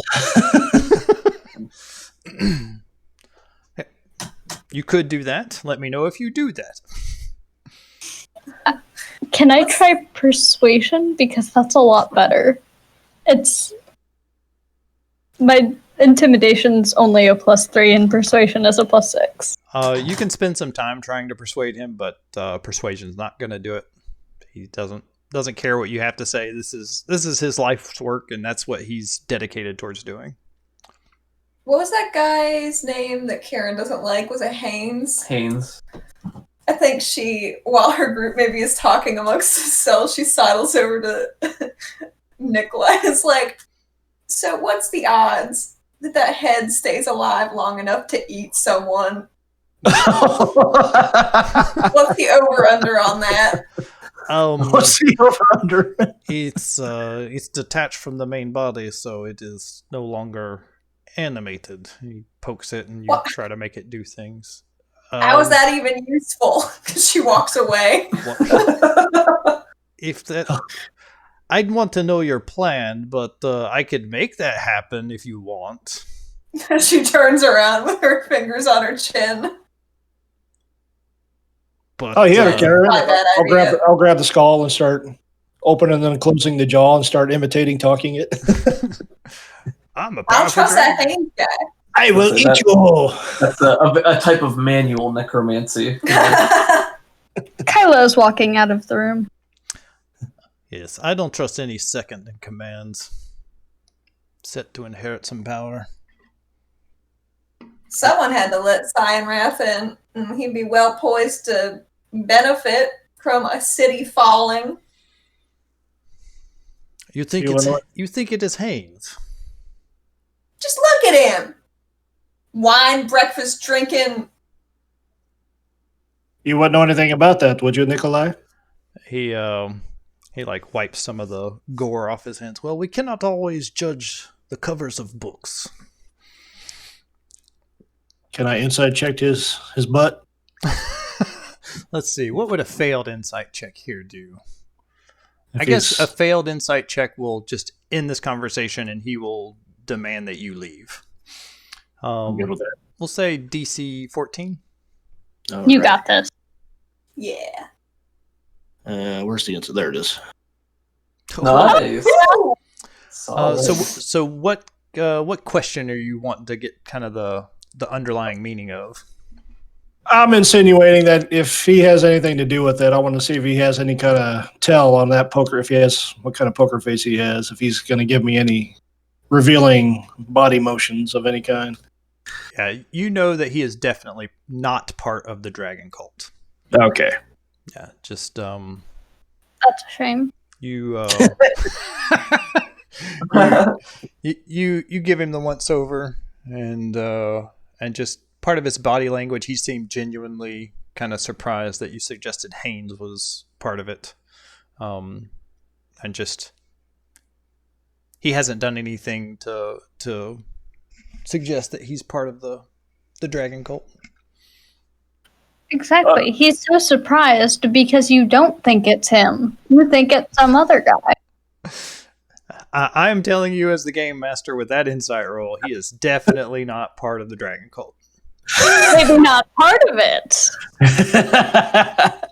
He's such a secret agent that even you don't know about it yet. Well, you guys have inspiration, so you can alter the flow of the story if you want to. I mean, if he was part of the dragon, then technically Hands up as a straw man. Yeah. Let that be a lesson to you. Listen, you don't have to be a member of a dragon cult to want to sow chaos so you can take advantage of stuff. That's what people been doing for years. As long as there have been people to, crush under your stupid little sandals. Wise words, wise words. Are you the one crushing people under your sandals in this case? No. Speaking of sandals, you got I'm something Hoard. between your toes over there.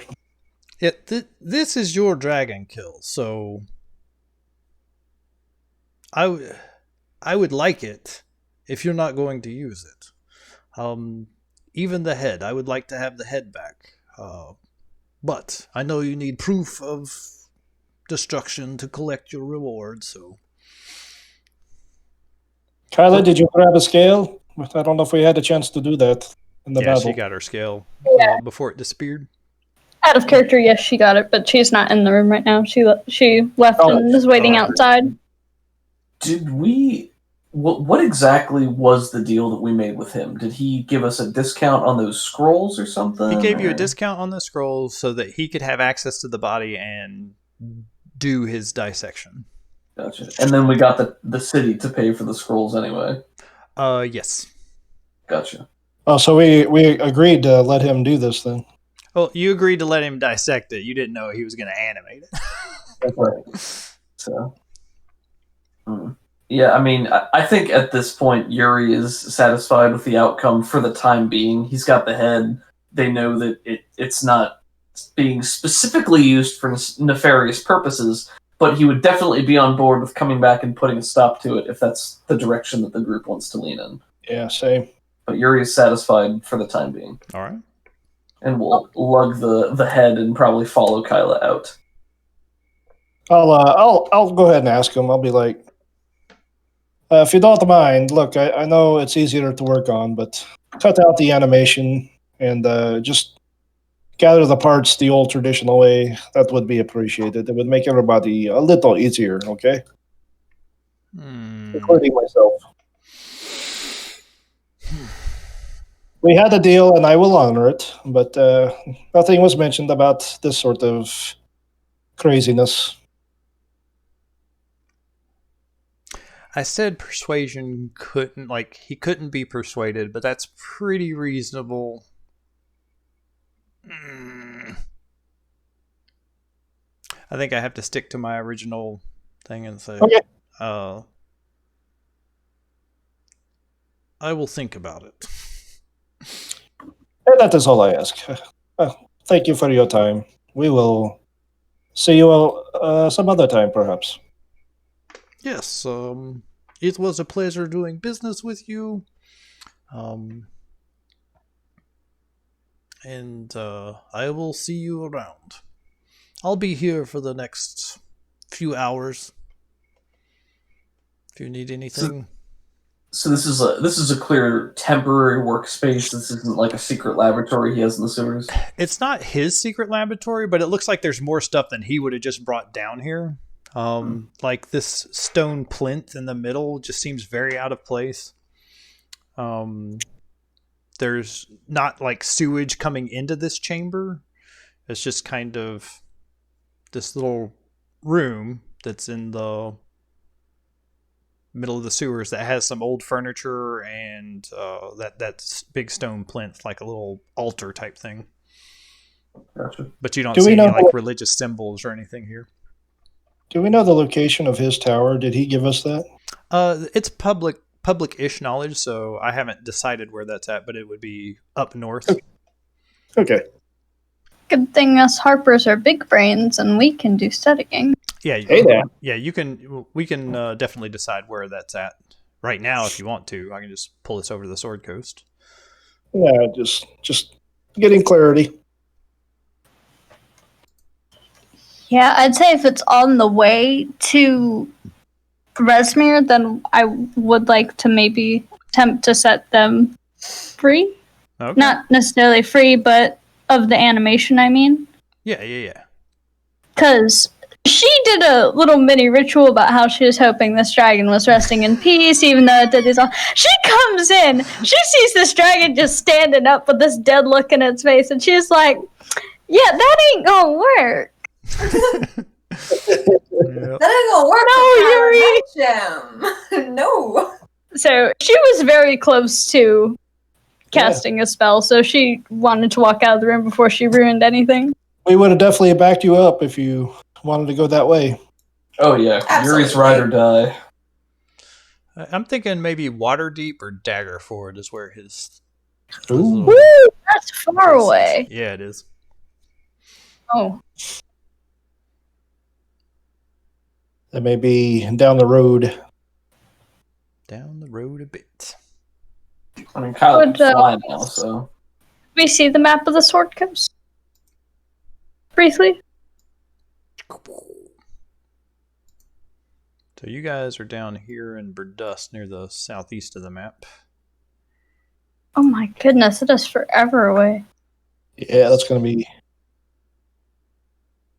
From Scornabel, That's going to be a while. it's almost Is 1,000 miles away. Is this a camp? Is this a module thing, or is this something new? Invented? Nikolai is an Ek original. Nice. I can tell with his moral ambiguity. I don't know what you're talking about. Oh, Ek, I had a question. Yes, ma'am. At the end of the last session, I got a necklace, and I could have sworn I wrote it down, but apparently I didn't write it down on my sheet. Oh, yeah, we've got loot to divvy out. The Dark Shard amulet. Yeah, what does that do? I'm going to write it down in my my treasure section real quick. You have the Pact of the Tome, right? So you have access to every cantrip, right?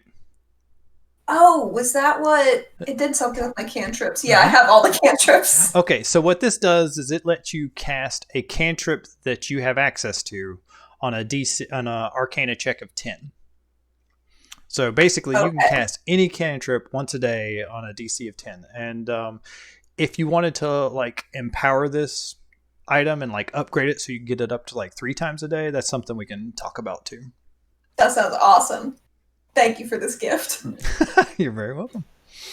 Yeah, I think that came out of the Xanthar's Guide to Everything. Neat. Nice little minor magic item that's kind of cool. Could I spend an inspiration to make the tower slightly closer, as in like Dragon Spear or Baldur's Gate, or would you rather it just be further away? Dragon Spear or Baldur's Gate? Sure, that's fine. And you don't have to spend an inspiration for that. I'll let you just say either one of those.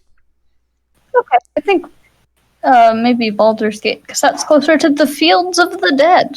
So cool. And that makes more Baldur's sense Gate for him to be a parents' little bit farm. closer to this area instead of traipsing 1,000 miles to come just see what the cult's up to. nah, that's what us adventurers do. Cool. How far away did she come from again? It's like, wee! Like 1,600 miles, so that's fun. Oh, it didn't save my changes when we closed that. I had written down all the details for the Jug of Alchemy, but that was on my downstairs computer, and Kaylee closed it, and it didn't save. No! No, I'm so sorry. You didn't know. All right. Okay, so you guys are done messing with Nikolai for now. You have the dragon head. And let's see here.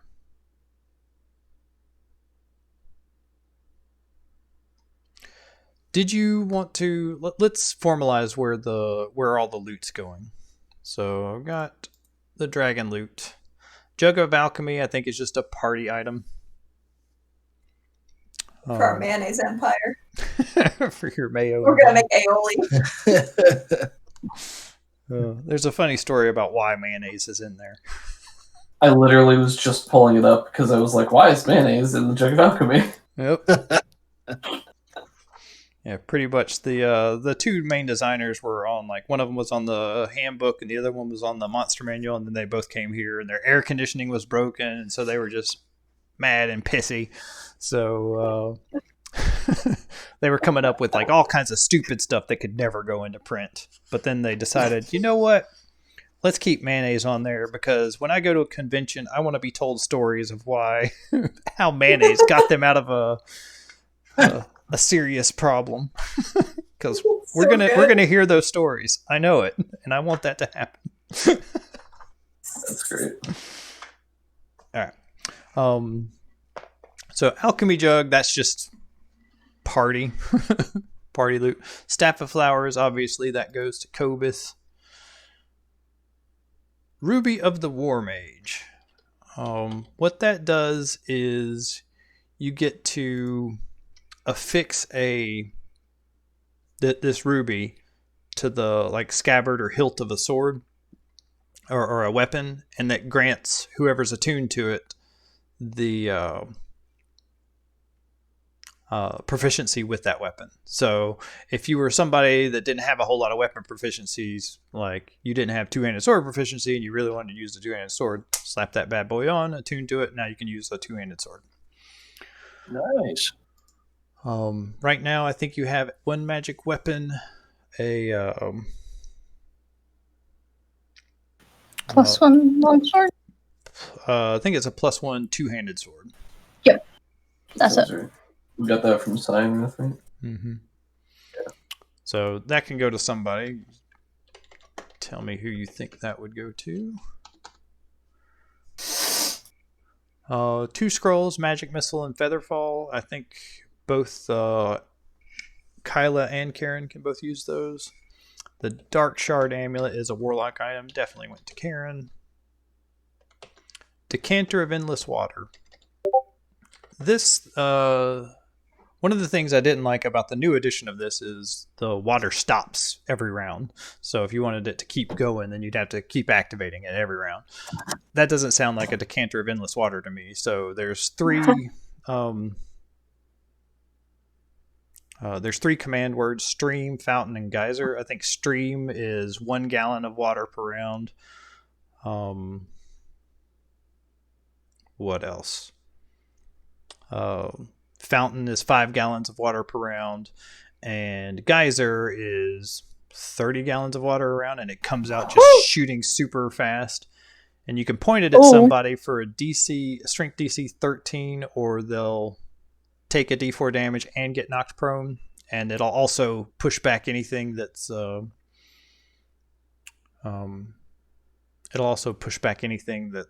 not held down and under 200 pounds. By 15 feet, I think. That's really cool as an item.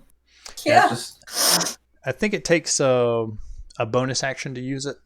But that's actually even better because a lot of classes don't have things they can regularly do with their bonus actions. So having an item that you can do something with that also doesn't appear to have a limitation on it is pretty cool.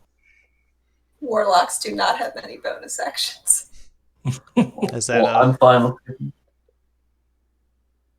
Yeah, is that a raise your hand? You want the item? I mean, I could see Karen having a lot of fun blasting people across a battlefield with water. It seems appropriate. Sounds good. All right, Karen, it is. I'll take it. Let's see. Jug of Alchemy, Staff of Flowers, Kobus. I'll type up what that does, Kobus. But basically, you have 10 charges, and you can spend 1 charge to make a normal flower grow. You can specify what kind of flower, or if you don't, then it springs up a daisy. It has 10 charges and regains a d6 plus 4 every dawn. So, worst comes to worst, you can spew out 5 flowers per day. Oh, that was one thing. What's her face? Azaria would have told you that staff belonged to an aspiring druid from Windcrest, but she's happy to let you keep it. You've avenged her death, and so it can definitely pass to her. Typically, it's used to give to younger druids that are showing some affinity for that sort of thing. And if I use all the charges, it poofs out into a bunch of flowers, right? Yeah, if you use all 10 charges, you roll a d20, and on a natural 1, then it loses its magic, basically. Gotcha. Still looks cool, though. That's what I was thinking. Yeah, and you like that was one thing that I didn't like in D&D. It's like you'd get attached to different weapons or different items, but then they wouldn't be mechanically as useful. So upgrading stuff and making things more powerful is something that I think I'd like to explore with the group if y'all are interested. That sounds very neat. Yeah. Cool. So I just, Ellie, I made you a thing for the decanter on your sheet. Oh, thank you. I just click it. Ah, there it is. I will say that the geyser doesn't just stay on forever. It'll slowly trickle down. But all the rest of them, this was actually set up in Windcrest as just a natural water source that came out of the village. Neat. Oh, Karen, Sad that the there's village is no gone. firefighter. But, I mean, she could now. That's true. okay, and then Water! and then we have Absolute water. Mithril chainmail. That went to Yuri, I thought. Yeah, it's mine. who's grabbing the two-handed sword? Obviously, Karen.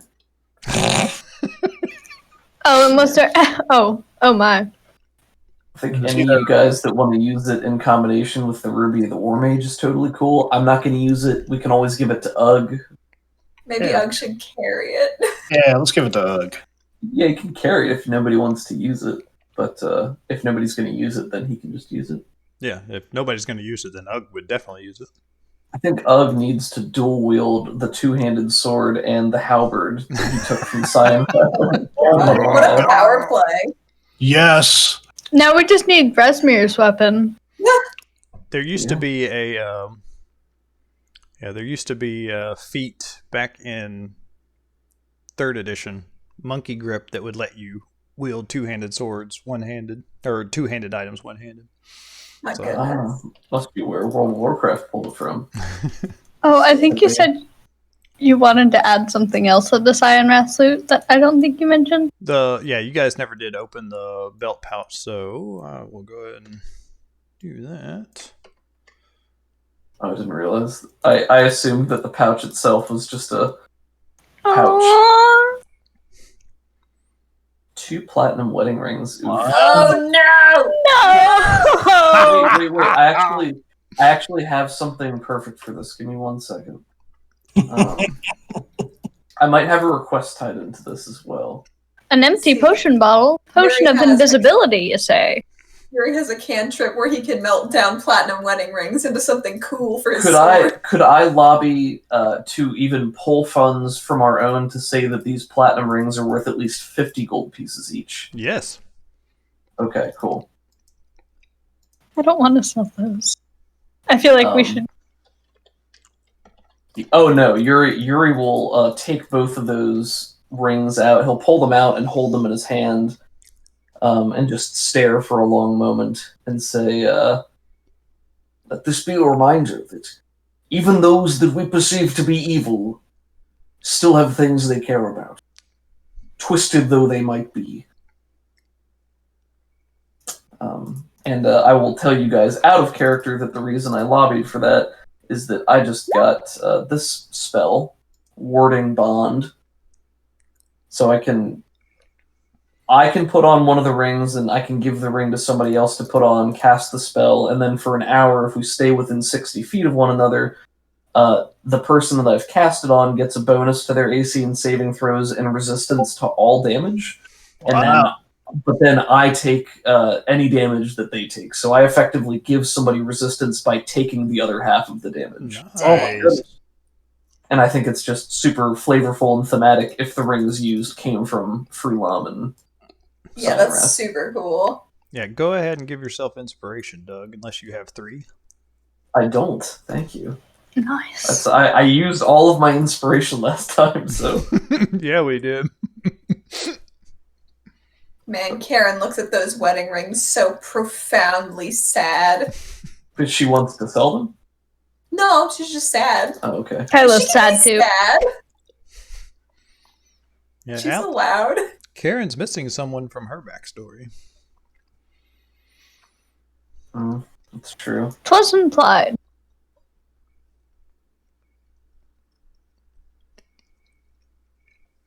Yeah, I think after this session, I'd like a refresher on. I know when we started the campaign, people said, "Hey, there's this NPC that I think could be cool to show up later," or "Here's this part of my backstory that I'd like to explore." Or just like a reminder of that, so I could try to work it in the next few sessions. Neat. Cool. Uh-oh. Oh, and I need to add this money to our... But yeah, Kobus, you're a brewer and kind of mess with potions a little bit. This potion is the empty potion bottle was a potion of fire resist. Oh. Ooh. Oh. That makes more sense as to why he only took half of the fireball damage. I thought just because he's so beefy. He's strong. Mm-hmm. Very strong. All right. Yeah, I'll give that bottle of fire resistance to Yuri, I think, because he'll be more of the frontline guy. Well, it's empty now, so. Oh, it's empty. Okay. I appreciate the thought. Yeah. He taps his scales and he says, "I appreciate the thought, but I brought my own." Oh, very nice. Very nice. Probably now is when Yuri's supposed to be. Actually, you want to go get paid first? Ooh, let's Sure. get paid. Oh, yeah. Is each platinum piece worth 10 gold? Mhm. Is that the rate? Okay.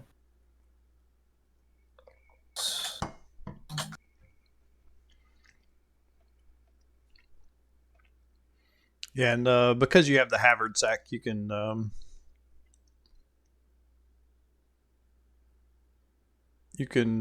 shove the head actually, in there.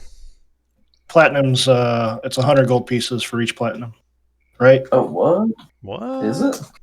Am I wrong? I might be wrong. Let me look it up. I do not know. I'm pretty sure it's that they went back to a standardized system of 10 to 10 to 10. Okay. So including that, I'm probably remembering wrong. so our coin total, we're currently at 1,590 gold, 41 silver. Wow. I'm just going to count the platinum as gold pieces for simplicity. And then the 5,000 gold from the dragon, right? Yeah, we didn't get that yet. Oh, and we have 320 gold worth of items. Whew. Man. We're What are you guys rolling. going to do with all this money? I don't know. We can't very build well a carry it with us castle. the whole way unless we have a void yeah. space of some sort. Did we get a bag of holding? Was that Yeah, that's where all the what dragon green- loot came from. It had a backpack wrapped around its neck. Oh, it's one of those haversacks or something. Cool. Cool.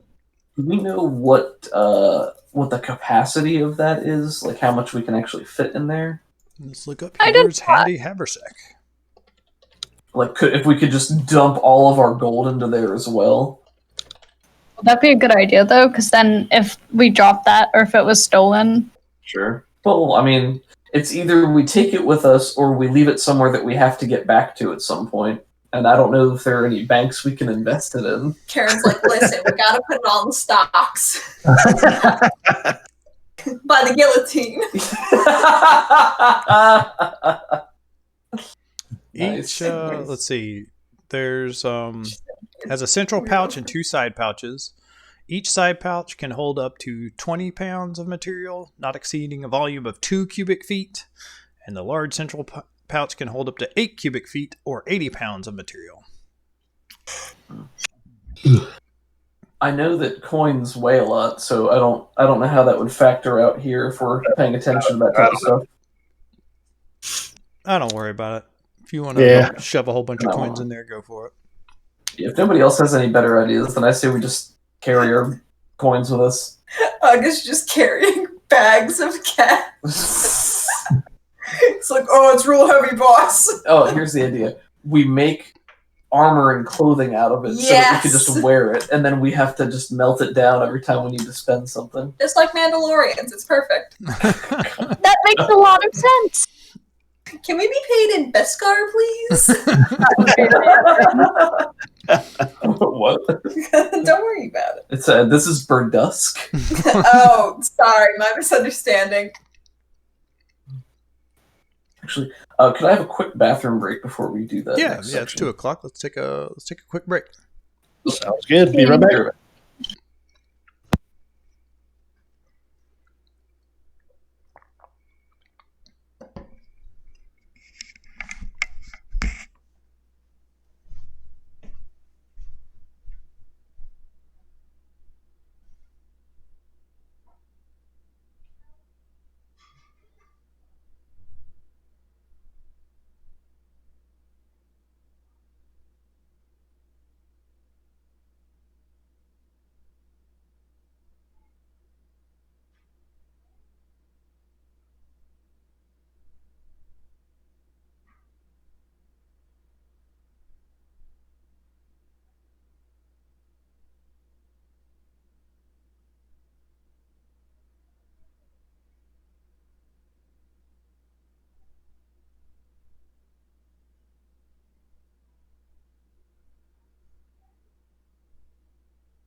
I return.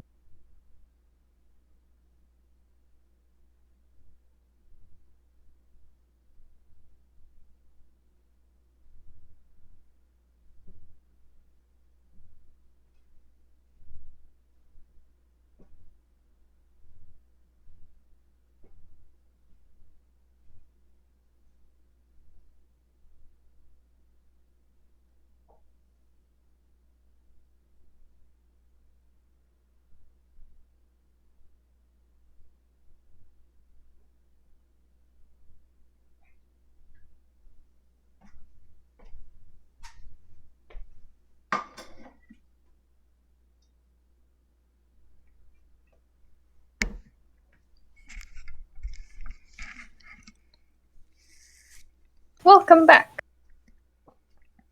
I'm back. Don't know if anybody else is.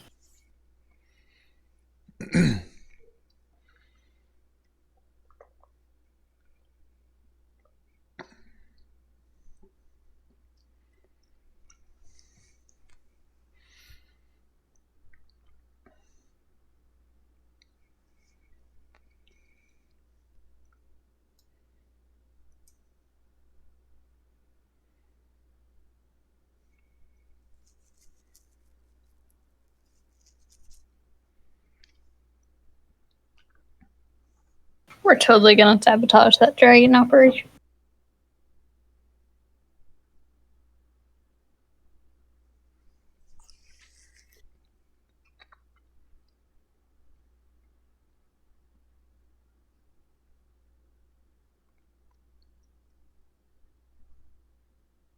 I'm kind of regretting picking Necromancer for Nikolai now. At least it gives Kyla a very certain rival.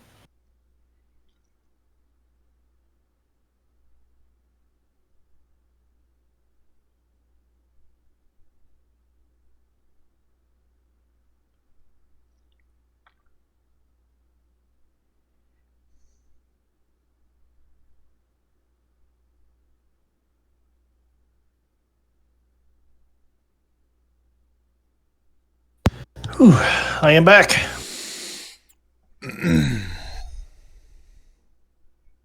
I had a hawk land on my backyard table. Really embracing the druid. Yeah, I know, right? Well, I got little bird feeders out there, scared all the squirrels and stuff away.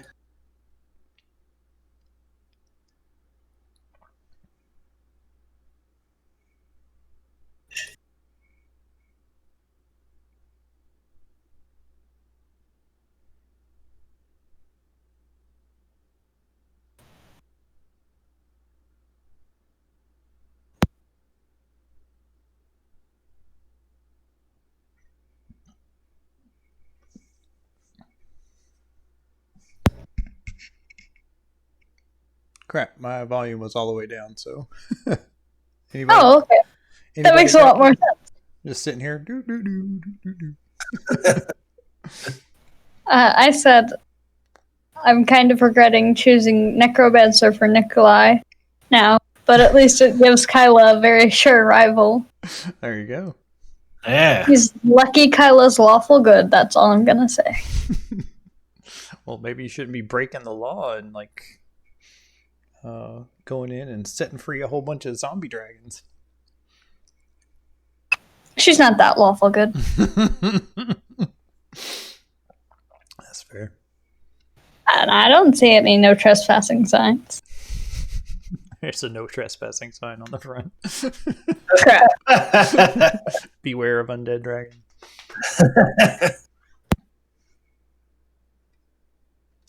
Oh, if I remember correctly, there was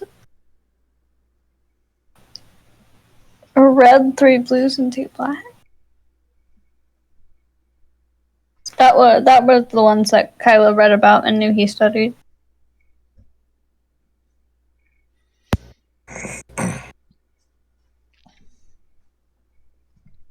Somebody's mic is doing something weird, so if keep hearing like a clicking noise.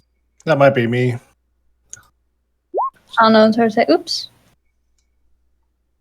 Every once in a while, I'll mute myself if I have to cough or something, so you might be hearing that.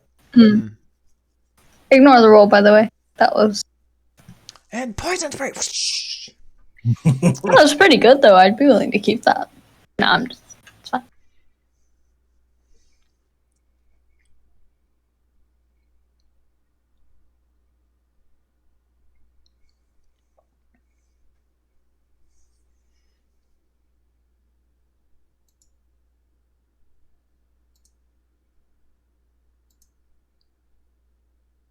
Man, she's gonna have to do a mini ritual for all these dragons when we set them free. Or maybe just one big ritual. But You didn't bring up the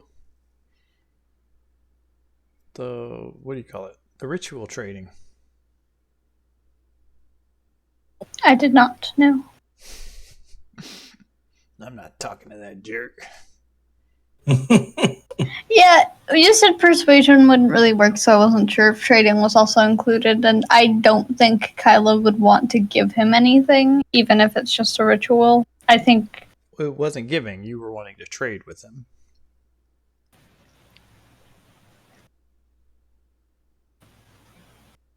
Yeah, I'll think about it.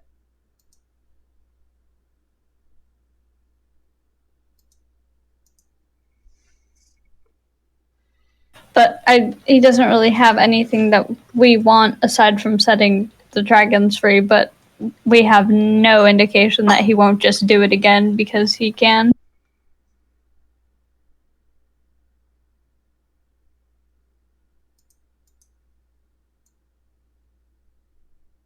Oh, that's at his lair. I was like, hold on a minute. No. Lab. Mm-hmm. Bad guys have a lair. He just has a lab. Sure. That makes a lot of sense. Oh, my spell DCs are now 15.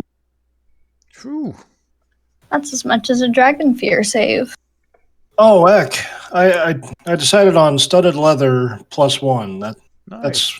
Is that what you gave me? It was +1, right? Yeah. Okay. I should be able to pull that onto your sheet for you. Go ahead and close your sheet for me. No, I already got it. Oh, never mind. I already did. Yeah, thank you. So I now have a armor class of 13. Nice.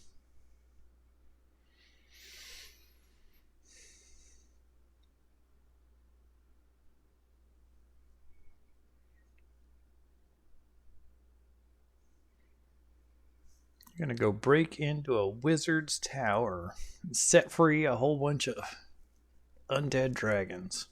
That's the plan. Well, What could release go wrong? their spirits, not release the dragons. What could go wrong? Like, unanimate them and hide the bodies somehow. But I don't think that's going to be a goal coming up in the near future. What we have to worry about right now is Resmir Yeah, we got a and lot the of Hoard stuff. for Tiamat.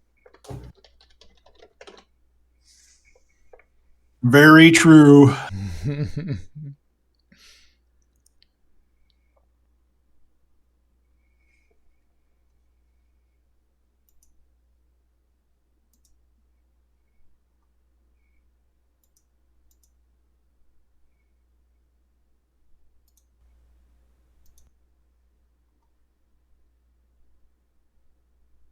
What a jerk. Can't get over that man.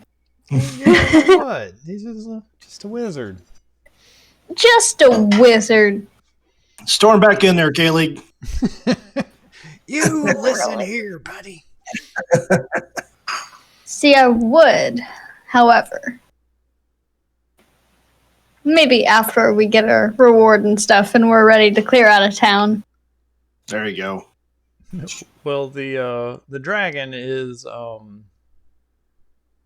not anywhere near as much of a threat as it used to be because it doesn't have a head, so it can't see really. It's going to use its neck bone to swing at people. Oh! Can't swing, can't breathe poison. Yeah. Yeah, it's fine. It's a little teddy bear now. Yup. Just needs a hug. Well, Yuri's giving its head a hug as he carries it back. Are you just carrying it out in the open? Oh, how's he gonna? How big is it? It was it was the size of a pretty large horse, right? Yeah, about the size of a horse. So it's So He's bench pressing it over his head and the entire So- time he's walking down the street. so what I'm thinking here is we're gonna do that scene from The Godfather, except it's gonna be Haynes and it's gonna be a dragon's head. Yes. Yes. it's so he's just gonna wake up with it in his bed. Essentially, Yuri sitting my quietly God. in a chair in the corner. Oh my god. We hear out in the hallway. Ah! Ah! No, Yuri, I think, would just hold it high as they return to the keep, but we'll get there. It could fit in the bag of holding. Just saying. Well, but then nobody would see it, Yeah. and that's what he wants. Doug, He gets the medal and then he puts it on his clothing and wears it everywhere he goes. Oh, and, heck yeah. Heck like yeah. puffs out his chest, like leans in towards you just so you can't ignore it. It's kind of hard to ignore a severed head, anyways. Exactly, that makes it a lot simpler. And he doesn't have to make as big a deal of it. He can just carry it and then people will see it, you know? His badge and trophies are like his children. He's like, here, look at this. Look at this. You got to see this. That's his hoard, you know? I wonder if Kylo hoards anything. Probably. But what? Dragon scale? Yeah, that's pretty well established. I had a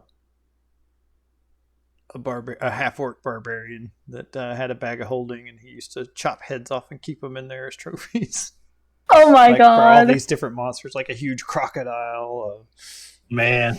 Nice. That's amazing. That's pretty good. You went all predator on it.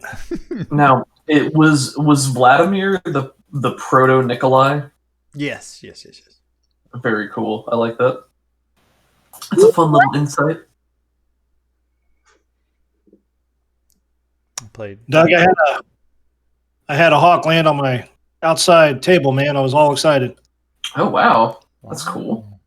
I had 2 squirrels running and hiding and a bunch of birds just flying away. You just got to bring him back so he gets rid of those squirrels for you. I don't know if I want that kind of fate for the squirrels, man. That's kind of rough. That's fair. Don't let Allie hear you say that, though. Allie has a hindrance that is an enemy squirrel. A hated foe. She's yelling from the other room. I couldn't hear what she said, though. Some sort of anti-squirrel propaganda. Yeah, she just heard the word squirrel. Me and my squirrels have an understanding. These guys are cool. Don't worry about it. Yeah. What is the... Sorry, go ahead. They're a good guy. What was you going to say? I'm just looking at the map of the Sword Coast, and I'm wondering if we know what the Well of Dragons is, or if that's something we wouldn't really know about. Where's the Well of Dragons? It's to the east of Scornabel and near Skull Gorge, north of the Marsh of Ton. I don't see this. Ah, there we go. I see your ping now. I don't know. Let's see what the heck the Well of Dragons is. I'll search.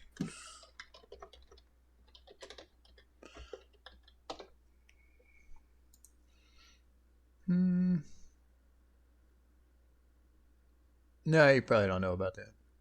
Cool. Okay. Don't worry about it. Mm-hmm.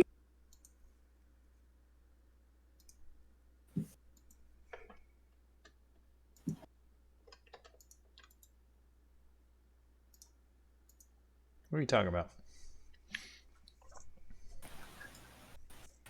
Oh, wow. I could have sworn it was just there. Well, is the what? Crazy. Well played. So next trip is to Skull Gorge. So, Allie, are you back yet? I am. I just had to swallow my peanut butter. Oh, no. And you have an intense hatred for squirrels in general, or just one particular squirrel? One particular squirrel, but I don't trust any of them. That's fair. The distrust of the rest started from Hurley. Hurley Hurley the late for Squirrely school. was his name. He was our nemesis in Florida. We lived on a second floor apartment, and Hurley lived in the trees right outside next to the pond. And Hurley would come over and make noise at you when you were on the sidewalk, and get closer than a squirrel should for comfort. And sometimes when we were coming down the stairs, he would be sitting at the bottom of the stairs looking up at us and would not move. Oh my god. Try to bar your path. Oh my god. Like a bridge troll. Yeah, he was basically a bridge troll, but he was a squirrel. There You was shall one not day pass. I was trying to leave for school in the morning, and he was up on the stairs, pretty close to our door, and I was trying to get around. I was making, intimidating squirrel, please leave me alone noises, and it just stood there and looked me in the eyes. Just no. Messed you up, girl. That's amazing. I love this. It's a Florida squirrel. Yeah, it's a Florida squirrel. That's awesome.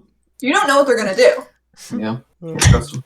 Can't trust. Florida squirrels are the same as urban squirrels. If you find a They have squirrel no in the fear. city, No fear. they have no fear. None. I They mean- just go diving in trash cans for food, and will sit on the edge of the trash can and take anything you're trying to deposit into the trash can. As a real quick aside, this squirrel lived next to a pond in Florida where we got several emails from our apartment complex being like, hey, we saw an alligator in the pond. Don't worry about it. Animal control's coming. We'll send out an email when it's taken care of. Never got that follow-up. No, Yeah. my gosh. Not a single Several time on any of times. those occasions did we get a follow-up email. Oh, no. So this squirrel lives on the edge, The edge. molded by danger. Has no fear of dragons. None. Sounds like a cool squirrel. I disagree. Sounds like a cool character, excuse me. There you go. Good villain. All right. Absolutely. So Ia suggests we put it. Maybe we could put that in the bag, and or he's like, nah, I got it. It's not too bad. He's just carrying it up on his shoulder. Yep. Ia doesn't press the point, and as you guys are moving through town this time, there's every once in a while you run into a town crier that's announcing that the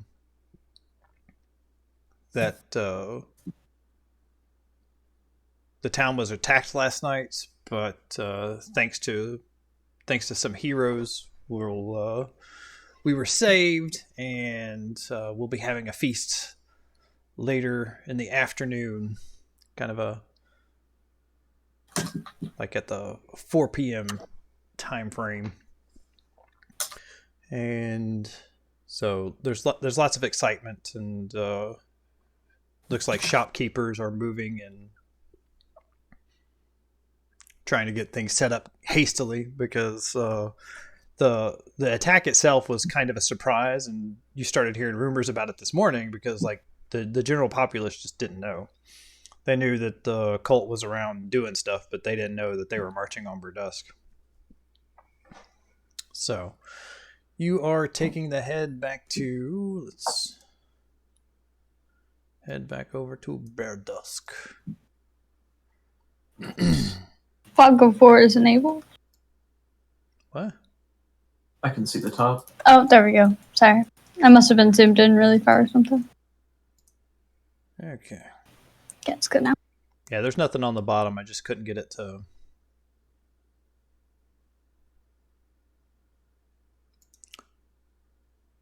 Dang it. Go on the layers. There we go. All right. So you make it to...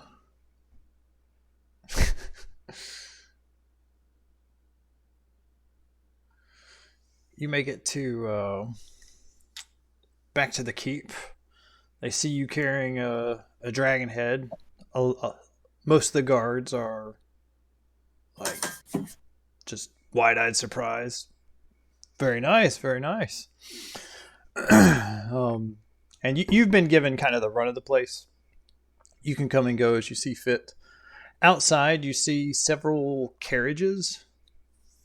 Looks like various noble crests on the individual doors that are all kind of parked outside. It looks like they're having a meeting.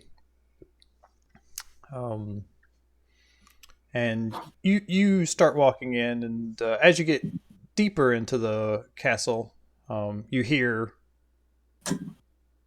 what sounds like a dinner party. It's about lunchtime right now, off in one direction, but there are a couple of guards on the outside of that door. One of the guards explains that the nobles are meeting. What do you do? We should say hello. Party!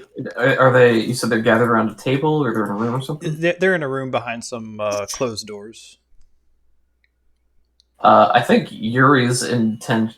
What Yuri would like to do, unless somebody stops him, is move forward. Maybe not like kick open the doors, but throw them open and just stomp in and smack this head down on the table in front of everybody. Yeah, Karen's For gonna the most dramatic theatric effect possible. That's his goal. Karen will magically enhance the sound of his footsteps to make Nice. an entrance. Nice. Okay. Nice. Yeah, the guards aren't moving to quite stop you. They are there to stop people from coming in, but you have, like, they're trusting you to do the right thing here. But yeah, so you could definitely just barge into here. Could Kyla use Mage Hand to open the doors in front of him so it looks like he just opened the doors with his mind? Oh, yes. Nice. Yeah, I think that'd be fine. I'll announce. I'll be the announcer as he walks in and be like, "All hail, Yuri! Single punch slew the dragon." Okay, so a lot of stuff's going on here. Normally, I wouldn't let you just cast spells and in front of guards and them not realize what's going on. But Yuri's a big boy. He's got a dragon head over one shoulder, And so there's quite a bit of confusion. So you walk up, act like you're about to stop, and then boom, the doors fly open. The the Cobus lets out his shout, and everybody around the table kind of jumps with a start. Lady Celeria doesn't, but everybody else is like, oh my. And you see a lot of very well-dressed people. And just a ton of just delicious food has been spread out. There is not room for you to sit down at this table. All seats are taken. Scoff. And if there's food on the table, Yuri's not gonna like throw it on there to ruin the feast.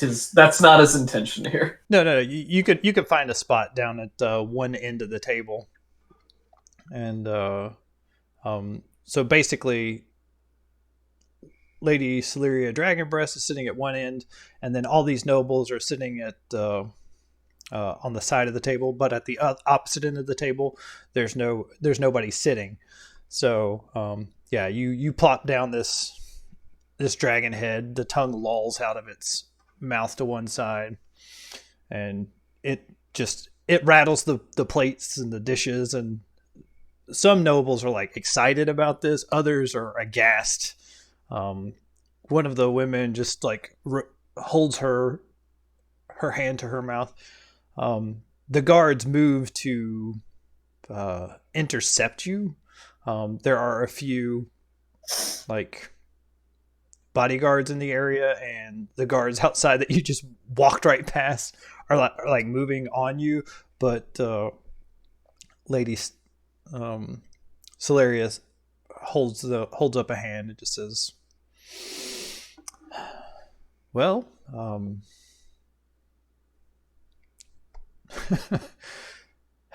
what the heck does she say to this? Allow me to introduce Yuri and his fine companions of the Defiant Dawn, Slayer of the Dragon and Defender of Berdusk. The guards like had their hands on their hilts and were getting ready to enter a combat position, and they relax a little bit, and one of the nobles like starts clapping his hands, and the rest follow suit. Does it seem like token applause? The guy that started, no. Some of the nobles are like visibly afraid right now. You guys are well armed and definitely know how to handle yourself in a fight, and just dropped the severed head of one of the most apex predators in the world right down here on the table.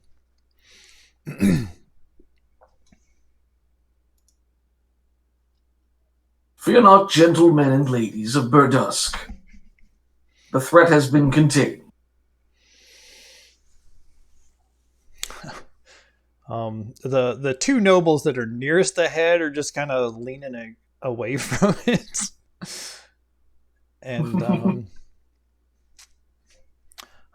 this short man, he's kind of pudgy, has part of his doublet has got a little stain on it from where he's been eating. He's got this little upturned piggy nose, and he says, I believe there was a mention of a reward. And he looks over at another woman, and she, where's my notes? Where'd they go?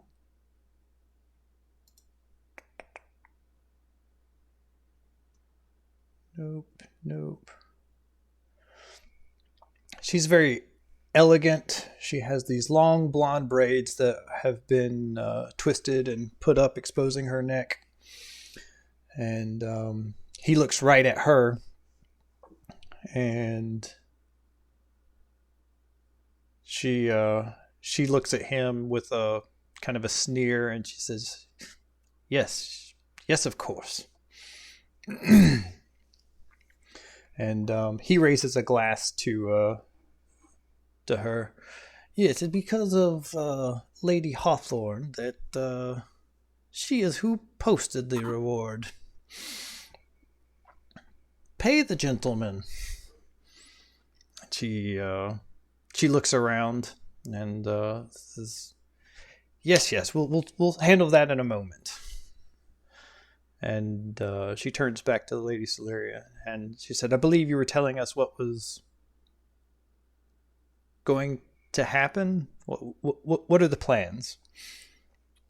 And she tries to just like steer away from the reward. What do you guys do? I'm sorry. I thought we were invited to this feast. If we were not, that's on us. But we did want to, proof of contract fulfilled as quickly as possible. Good lords and ladies. Is this the feast, or is this earlier in the day? This is not the feast. This looks like it was a meeting of the nobles and the town's leadership to discuss what happened last night and what we're doing. Gotcha. Karen is quite right. More importantly, now that the main bulk of the army and the muscle of the army is running away before you, you should be turning your attentions to how in the world you had so many infiltrators and spies broken into your little city here. When you mention infiltrators and spies, there's just like a from the nobles, and Celeria looks at you like. Is there any nobles that seemed a little less surprised? Let's see. What would a good failure case be here? Get out of here! Kos is just like squinting at each of them in turn. Doing the hand motion with the two fingers and looking at each one of them. Let's see. We'll say a failure means you get kicked out of the feast, of this little meeting of the nobles. And do you still get the results on a failure? I think it's more interesting if no. So, Noble Society isn't really your thing, so I'd say a DC 13 insight check. Insight check, all right. Get him. You've got it. So if that lady doesn't pony up the cash, we could always send half of a necromancer dragon back into the city until they pony up. Can I re-roll with a luck? Yes, you may. Oh, come on, you got this. You got That's just what it's meant to do. Yep. 12. Yeah, you look at all of them, and there's too many of them to get to get a read on everybody's reaction when you say that. They're all guilty. It's true. So yeah, you're not sure, and one of the nobles stands up and is like, as heroic as these fine people are, this is city business, and I'm not sure they have a place here. Lady Celeria, I would feel more comfortable if we discussed city business in private. And he raises a glass to you. No offense, though. I think Yuri will turn to him and say, if our presence here is not welcome, then we shall take our leave for the time being. But it seemed you were most comfortable when you were sleeping soundly in your bed last night while we defended your fine city from the inside. And then I think he picks up the dragon head by like one, I don't know if it has horns or tines, but he picks that up and sort of tips it up in salute to him and then starts to turn and walk out. I'm glad Yuri said that because Karen was about to. And then he pauses and points back to Lady Hawthorne and says, and we'll speak with you later. Yes, of course. The pudgy little pig face man just kind of chuckles, and you see Lady Celeria whisper something to one of her servants, and then you make it out of the room, and the door closes. Before too long, that servant comes back to you and says, the High Lady expresses her sincerest apologies. This was not the feast that is to be later in the day, and this was just a private meeting, just to tell the town's leadership what was going on. And she's sorry that she couldn't find a place for you at the table. Was Haynes there? Yeah, was Haynes there? Yeah, Haynes would have been there. And he would have been smirking it up. I bet. Wait till we get our hands on him. Can I retroactively spend a luck to say that I cooled down or warmed up whatever he was eating in the inverse of what it should have been? Yes. So, like, while you're trying to do something, you're trying to cast a spell to, like, make his food cold, is what you're doing? Yeah, just a cantrip. I think I can do that with, is it prestidigitation? I can cool Yeah, down? you can cool or warm food. Yeah. You can. I love it. And I'll let you if you spend the luck point. If not the luck, then I'd make you roll to Consider it spent. Okay. Yeah, just casting magic is like firing off a pistol. Not that bad, but it's like, hey, what the heck are you doing? We're all here. It's like in Skyrim when you shout and they're like, "Hey, don't do that." Yeah, it's like magic can do lots of different things. If you're casting magic in a room full of nobles, there's going to be some guards that are not going to be happy about that. But yeah, I'll let it slide for some cool points for you, Karen. Listen, she could have slid her hand and some ice cubes into his soup, but that would have been more effort. Yeah, so he you do see him like cut into whatever it is he's eating, and he calls like, "This is cold. Send it back. Make it again." You just see Karen silently laughing to herself as she walks out. And now you just got a servant in trouble. Way to go. You know, Undeservedly so. Totally worth it. Nobles. we should just burn the whole castle down. It's That'll the only warm way the to food solve up. this problem. So burn down the stone keep, yeah. The inside still has flammable things. That's true. Like that painting we stole from Greeneth. I mean, what painting? What painting? Right. Alright, well the servant will relay that message and Yuri will glance to the others and then And nod she and seems say- very off put by the dragon head. Like she's just expecting it to come back to life at any second now, and she's just, ugh. Gotcha. Yeah. Thanks. Can I get you any lunch, any food, anything?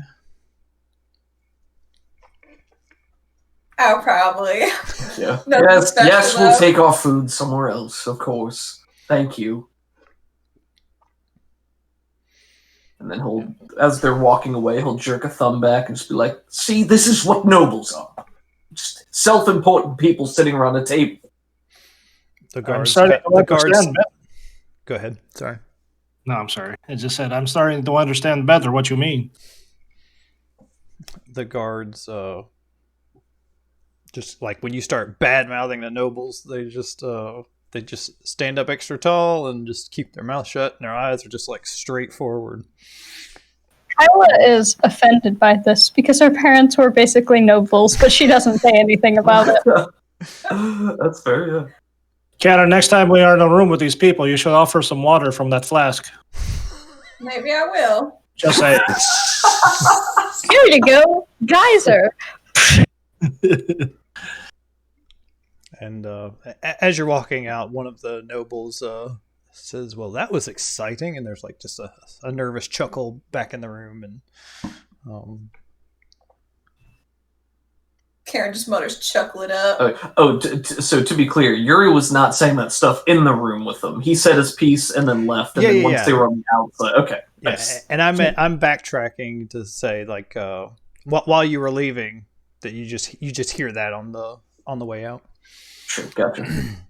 Yeah, so It's going to be the Odyssey moment when he's like, "Your masters are not worth your lives." So yeah, you have food brought to you in another dining hall.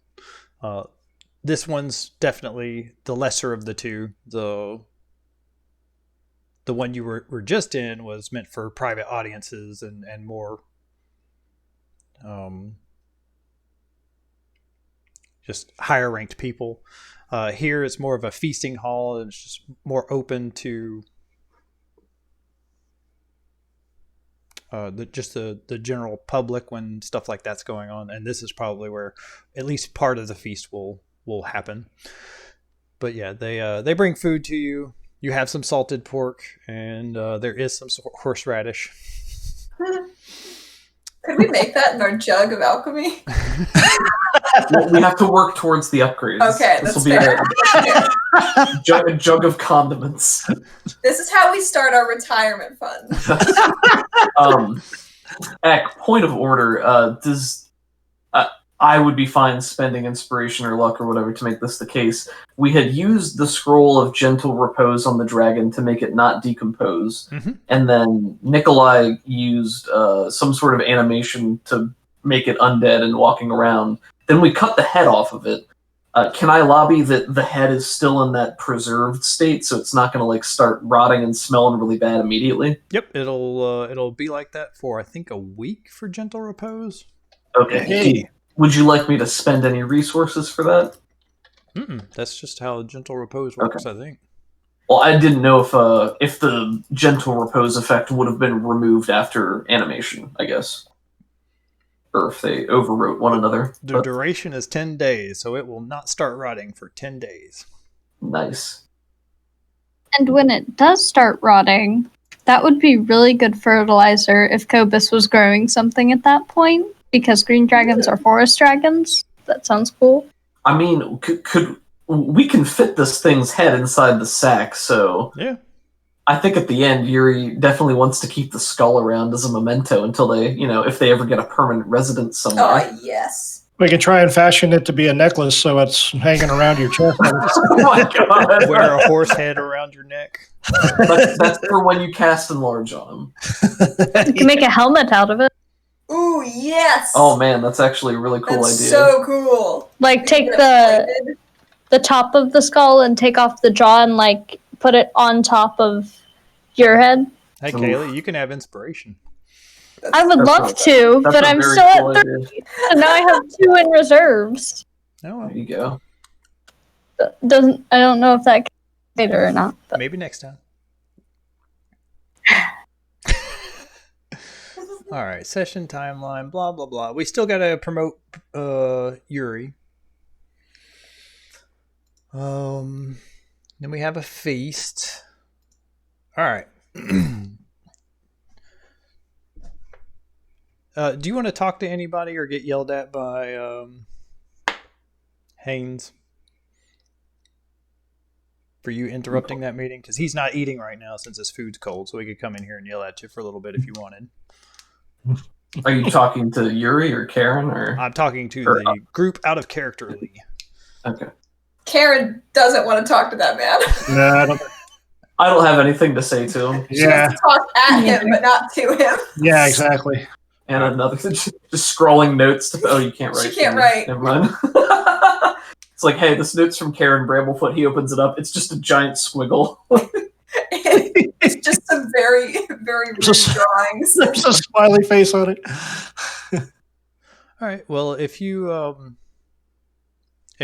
just eating your lunch or whatever, then after the meal wraps up, then Lady Celeria and the that pudgy band and the that lady that was supposed to pay your reward, Hawthorne. They come into the room, and Haynes is also there, but he's just kind of looming and hanging out in the background. And Lady Celeria says, "Again, let me personally apologize to you. This was a meeting for the townsfolk. I thought it was made known when and where the feast would be, and I'm sorry that wasn't made clear to you. But again, please accept my hospitality as a token of apology." There's also let's see. So there's 3 other nobles in the room. One of them, he has a goblet of wine, and it looks like he's gotten a little bit tipsier over the course of the lunch. And Nice. he's pudgy, bald, and just kind of following this group. Janice is Miss Hawthorne. She says, "Do you still have the dragon head out?" Oh, yeah. He's if they're eating in a communal area, he'll have it out so anybody who walks by can see. This is all about spreading the legend of Defiant Dawn. So Yep. this is his bag. He wants people to know that this has been done. Yeah, she seems very off-put and like is looking at y'all like you're crazy. With her is a handsome, dark-haired man, but he just has these vacant blue eyes. Like the lights are on, but nobody's really home. He's not like a zombie or anything. He just does not seem very swift. But when he sees the dragon, he walks over to it and starts looking at it closely, and he'll start peeling back the lips to look at the fangs, if you'll let him. I don't recommend you do that. Huh? Why? It's not every day you get to see a dragon head. That's true. It's also not every day you get your hand bitten off. Whoa. I thought it was dead. Oh, it is, but sometimes the heat receptors still stay on for a while. The what now? Never mind. And Point is, it's still risky. The Gibson, the pudgy bald man, he laughs and shakes his head. No, he mutters something into his wine glass. I feel like Karen wants to divert the attention of the already drunk dude and starts doing like sleight of hand tricks for him to like impress him and maybe garner a little bit of favor. He's malleable. He is like impressed. Like it's like, how did that coin come out of my ear? He just does not understand. It's like, truly, you are a master wizard. Oh, this wouldn't work because she can't read, but I'm imagining her banging her deck of cards and one pops up that just says "I know" on it. It's just squiggles. He'd still be impressed. He's still impressed. Yes! Also, I also want to say really quick in a meta, if anybody, like in character, if you guys would tell Yuri to put the head away, you could do that. Oh, That's not going to step on my fun or anything like that. It's just, it wouldn't occur to him to not have the head out because he wants everybody No, it's quite entertaining because I get to tell people about fake heat receptors. Veterans fake spells. What a great line. Yuri believed it. Yeah, so did Karen. Okay. So, yeah, you know, Kyla, I have, as my heritage, I have resistance to heat. Do I have these heat receptors as well? I must receive a lot of them. If you're busy, we can come back, suggests Janice. No, that's quite all right. What were you here to tell us? You killed the dragon, did you not? Yes, that was us. Karen Slaps gets a out meaty hand on the dragon head. Karen gets out her own little money pouch. Well, there Surreptitiously. could you put that away? She Oh, asks I just nervously. need to look at my purse. No, that, and she points down. Oh, at the head. dragon head. Yes. No, it won't really go anywhere, right? It's just.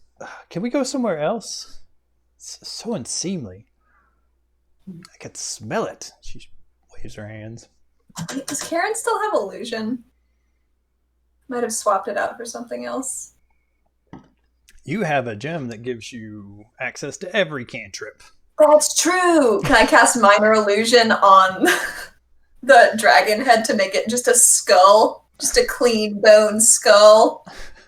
Okay, I suggested not doing magic in front of a whole bunch of nobles before. But that's all she can do. She's just trying to help. All right. So She's gonna go to jail again. all right. So you like wave your hands over this dragon skull, and just the flesh kind of melts away, and what's left is just the skull of a dragon. And she's like, whatever. Okay. And come now, pay them so that we may go. And she says, well, here's the thing. They didn't expect you to be so successful so quickly, I guess. We don't have all of the coin on us right now, but we could get it for you. And the bald man just he starts laughing, having trouble paying your tab. I like this guy. He leans over. He's not much taller than Karen.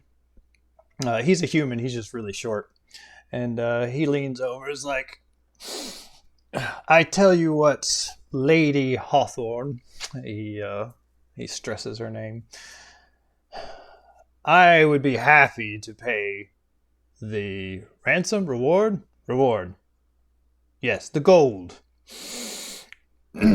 All you have to do is publicly acknowledge that we helped bail a lesser house. Your house. Not necessarily lesser. He whispers loudly in Karen's ear. Lesser. Karen laughs at normal volume. And yeah, we'll be happy to help. How's that sound to everyone? She says, no, that won't be necessary. We just have funds tied to different investments that should be paying off soon. And we don't need your help. And what are these? I'm sorry. We have they have shipping interests, they say. Shipping interests. Look, we don't have the money now, but we can get it for you. We just need a little time. How long do you think this will take? Less than a month, easily. Oh. Although I like summer days, I must confess I don't care for the hot air you blow. Ooh. Why could you... Man, taking inspiration for that sick burn. Somebody get a cleric in here. How can you post a bounty with a reward and not have the means to pay it?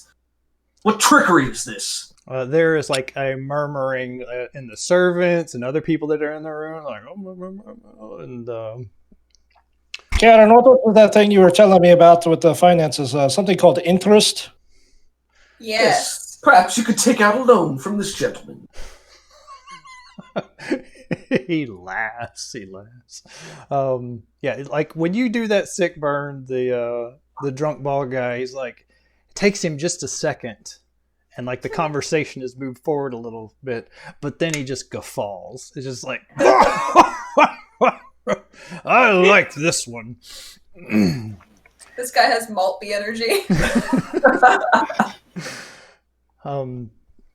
Kyla just says, we won't be staying in town for much longer, I don't believe, and we're not sure where we're going to be in a few weeks. I can. Is there any other way you can pay us? I could write you a writ.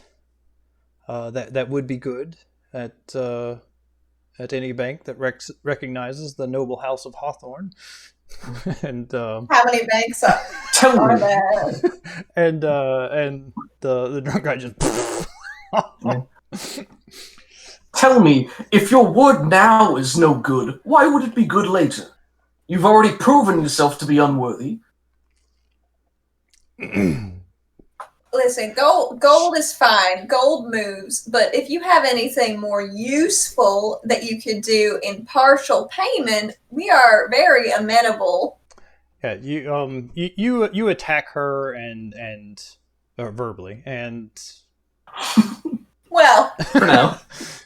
Kyla's trying to get people to calm down. She really doesn't want this to end in a fight. And She's like, everybody calm down. She says, my word is good. I am a noble, and you would do well to remember that fact, sir.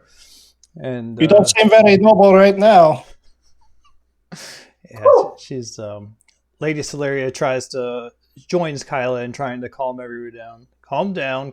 I'm sure we can come to an agreement. If worse comes to worse, I can dip into the funds of the city and pay you now. But you said, is there anything else that she might be able to pay? Are you interested in anything else? I mean, we just don't know if she has anything like cool or helpful, like. Out of character, cool magic items are almost always preferable to cold hard cash because I don't know what we would even spend money on. Like cool magic items, some potions, maybe some like old spells. She's like in a book. Yuri is cool with like finding common ground here, but he's not cool with delaying payment, and he's not cool. He's not cool with the fact that they posted something planning that they'd be able to handle it later. That's crap to him, and this is like the embodiment of untrustworthy nobles. So adventurer has today. We want cold hard goods. An adventurer's never done that. Made a promise that he's pretty sure he can take care of later. No, never. Not as far as Yuri thinks. Not as far as Yuri can remember. Let's put it that way. What about a deed to a summer home? Or summer home. She doesn't really have magic items because she's not really an adventurer. But if there was a magic item you were interested in, maybe we could make that happen with an exchange. I wouldn't mind a cloak of billowing. I just think they're neat. The thing that snaps dramatically. It's just so cool. Do Hawthorns, do they like run any companies? They have some shipping interests and have recently. Does anybody have like any kind of noble or history skills? Absolutely not. I have history. Okay, actually, and it's trained. Yep. Oh, okay. In that case, just recent. Hawthorns have been one of the main shipping interests in Berdusk, and maybe recently you've heard that they've been taken a few hits from just pirates and possibly cult activity. So they've washed on a few deals recently, and so they're really hurting for cash. That you're finding that out now. Sure. Really complicated, but maybe we'd be able to get a share of the company, which could be potential income later, or something like that. I think if you were going to do that, she'd just take a loan from the city and pay you in cash. I'm very taken with the idea of a summer home so we can have a base of operations. That we'll never be able to reach or get to. Not necessarily. At some point, Karen can learn, like, a teleportation spell. If we build a sigil into the floor of the summer home, we can zap Just plant a back tree there. Can the summer home have a Yeah, we can garden? put a tree there. We can go there That's actually a good point. It's super far. I like the idea of having a base of I operations think it's conceptually. If we can get to it regularly and use it, I think that's fun. Otherwise, it's just a flavor that never really gets addressed. Yeah, with Cobus's ring, he can bring 2 people along, and it happens once every 3 days. So you can't. You can get there. It just takes a little bit of effort. Like he goes there, Right. brings 2 people, comes back, goes there, brings the other 2 people. And So we have a tree somewhere in or around the house. there's obviously a tree somewhere over there. You just have to go there once and touch it, and then from then on you can come back. Later on, that limitation of the ring gets lifted. Gotcha. I am all about the summer home. I would like to make a garden if it's okay. That sounds lovely. Yeah. I would have tea in that garden. Maybe absolutely. out of character, maybe as we get more cash and stuff, and as we, pause adventuring at times, we can think about upgrading it, paying people and stuff to add a lab or stuff like that. Yeah, I always like that kind of stuff. That sounds fun. So yeah, I as a player am amenable to whatever. And I think as long as Yuri feels like they've been fairly compensated for their work, then he'll be satisfied.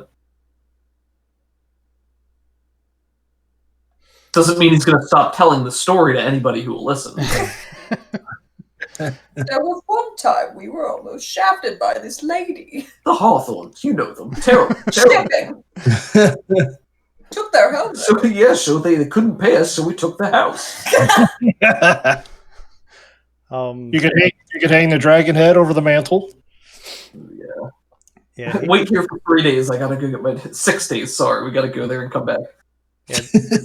The handsome guy, he looks down. It's like, oh, I like that place, and she just says, quiet. And she stays here and has some of her servants go back and fetch the deed, and she signs it over in front of the lady who approves it. So you now have the deed to a summer home. We'll pick where that's at. It's pretty far away. Could it be on the coast? Can we see the world map Yes, again? the beach. Yeah, beach house. That could be a Yeah! beach house. Can we see the world map? Mustache Island, maybe? Remember there was an island in the northwest that I drew a face on because it looked like a mustache? Right over here. No, it sure does. Oh my gosh, that's so far That away. looks ominous and not somewhere we're supposed to be Yeah, ourselves. I'm not sure what's supposed to be on these islands, but it's probably pirates. Maybe south of Waterdeep, right here, maybe? By Trollbark Forest. Oh no, we don't want trolls That's near an our excellent house. point. It's not super close. Is Waterdeep a shady city?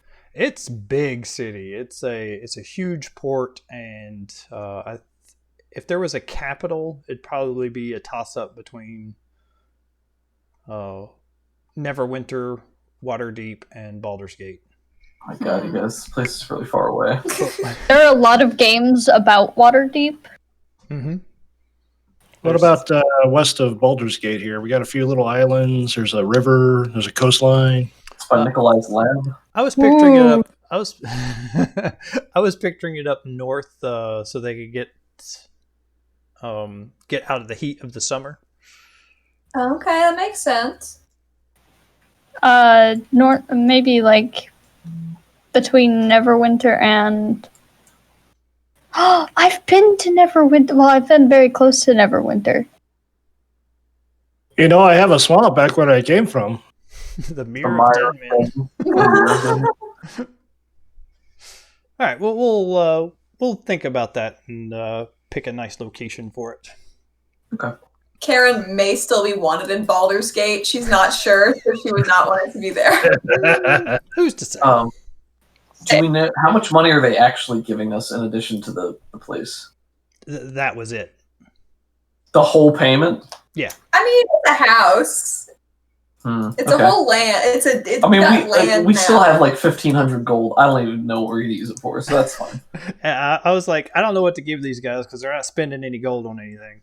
So I haven't gone out of my way to like look for things to spend gold on. Yeah, same. Yeah, we've been going. So that was one thing that I was going to bring up. It's like next session we'll probably have some downtime either in El Turel or Baldur's Gate. So be thinking about what you might want to do on the side.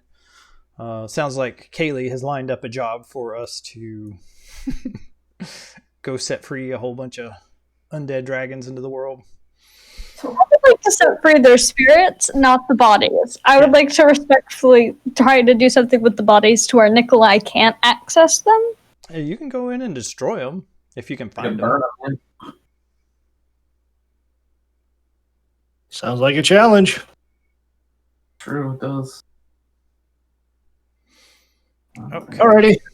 All right. So you get the deed signed over, and all the while that rival noble is just he holds out a pudgy little hand, stubby little fingers, and shakes your hand. Well, I for one am happy we have heroes like you in the city.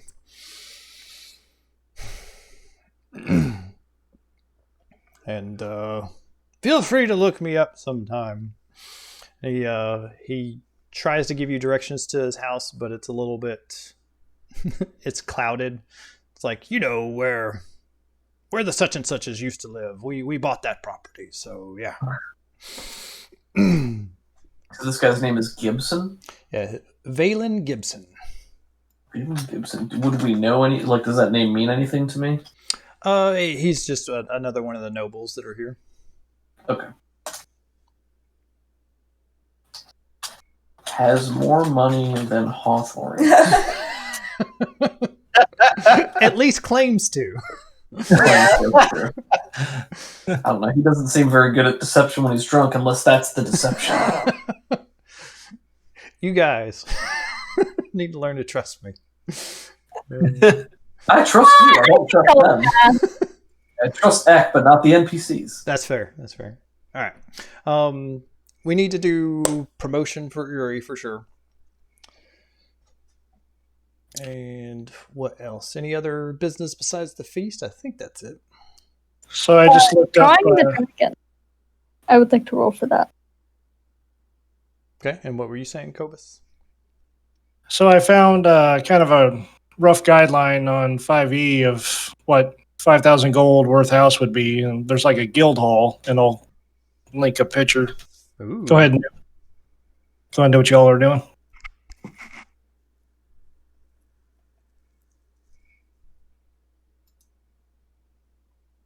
Here. Yeah, so your magic spell eventually wears off. Dang. Holy cow. Pretty nice. Look at all those cabbages. Yeah, there's plenty of gardening space. Look at that. This is a good house. There's either that or a trading post, I guess, is worth 5,000 gold, according to this one guy. Show that to the stream. Oh, that's pretty slick. No, we just need some sort of wow. venture to fund all the servants that need to stay here to run it. Yeah, right. That's what all our gold is for. Yeah. So,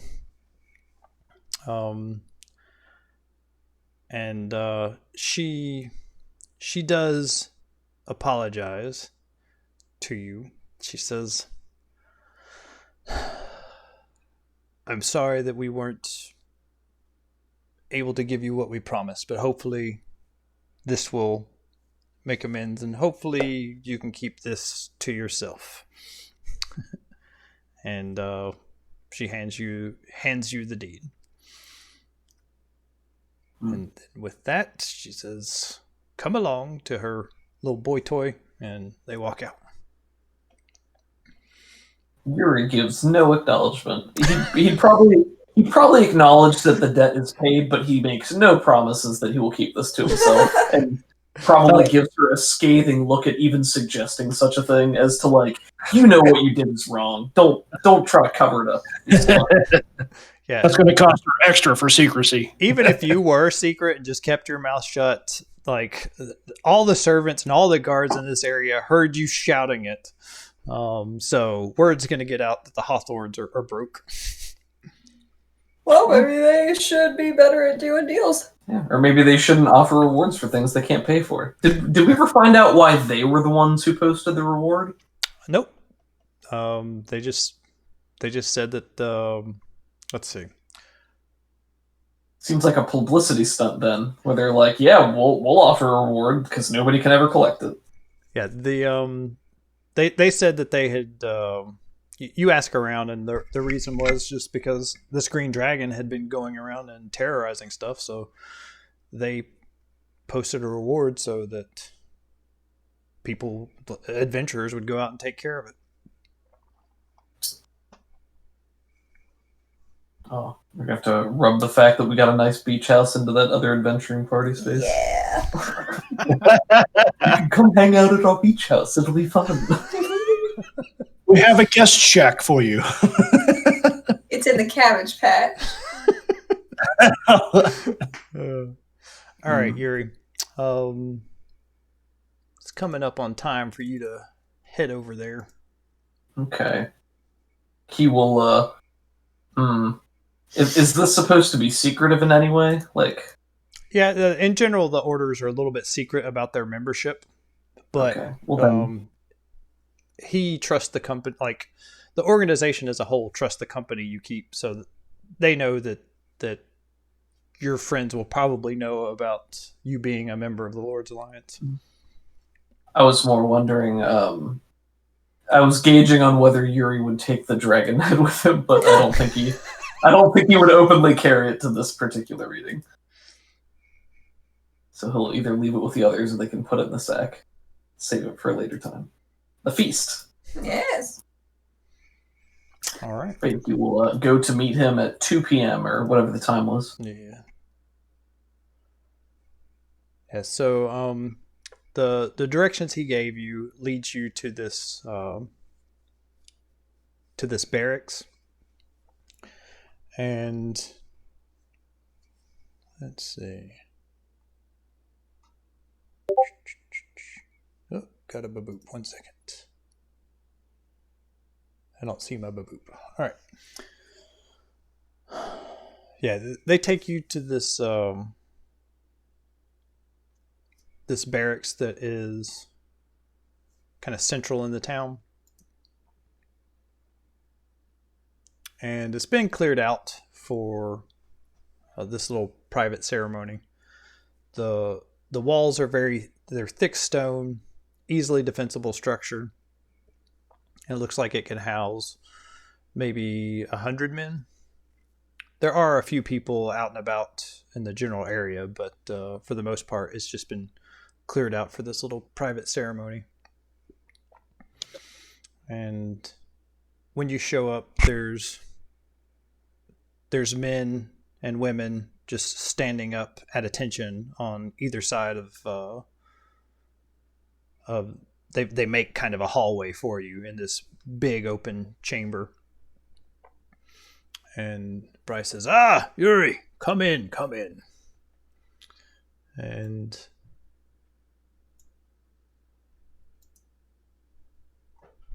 he, when you come over to him, he raises up your hand. Everyone, this is Yuri. He helped. Actually, he'd probably say he defeated the dragon and helped defend our gates. And we owe him a great debt. He was working under orders from Escobar to come here and warn Berdusk, and he did more than that. He participated in the defense, and without he and his crew, I'm not sure what would have happened last night. That dragon could have done a lot of damage, and now it is no more because of him and his party. And for that, where's my faction info?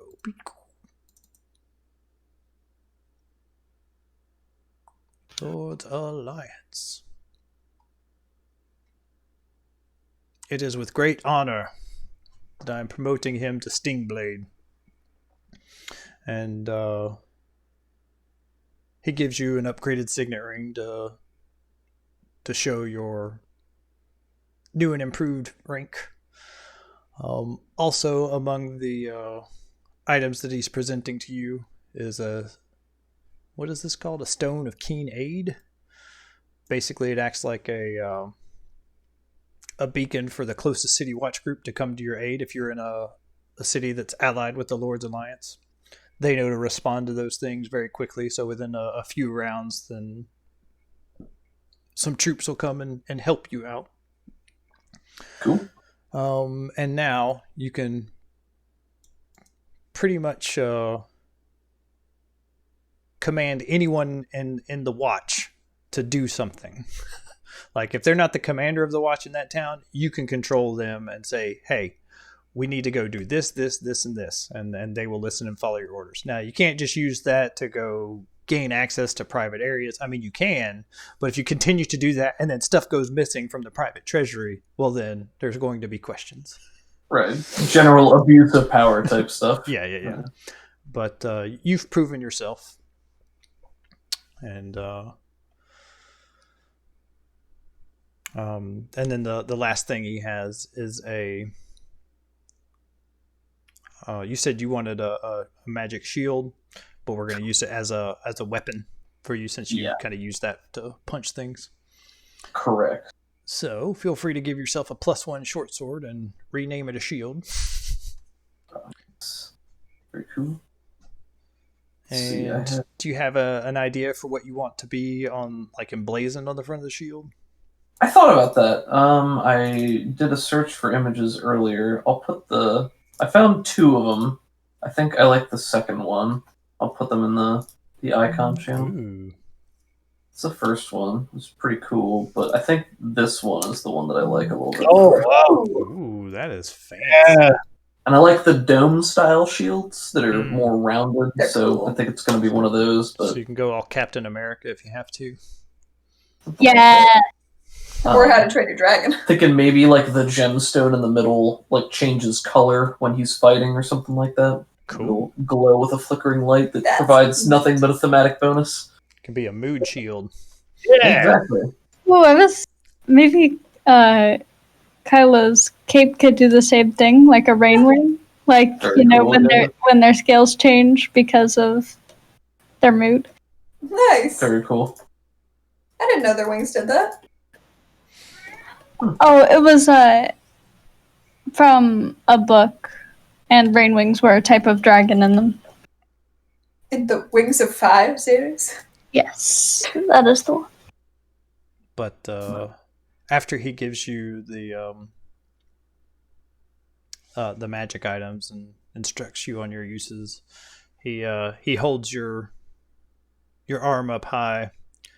3 cheers for Yuri! Hail! Hail! Hail!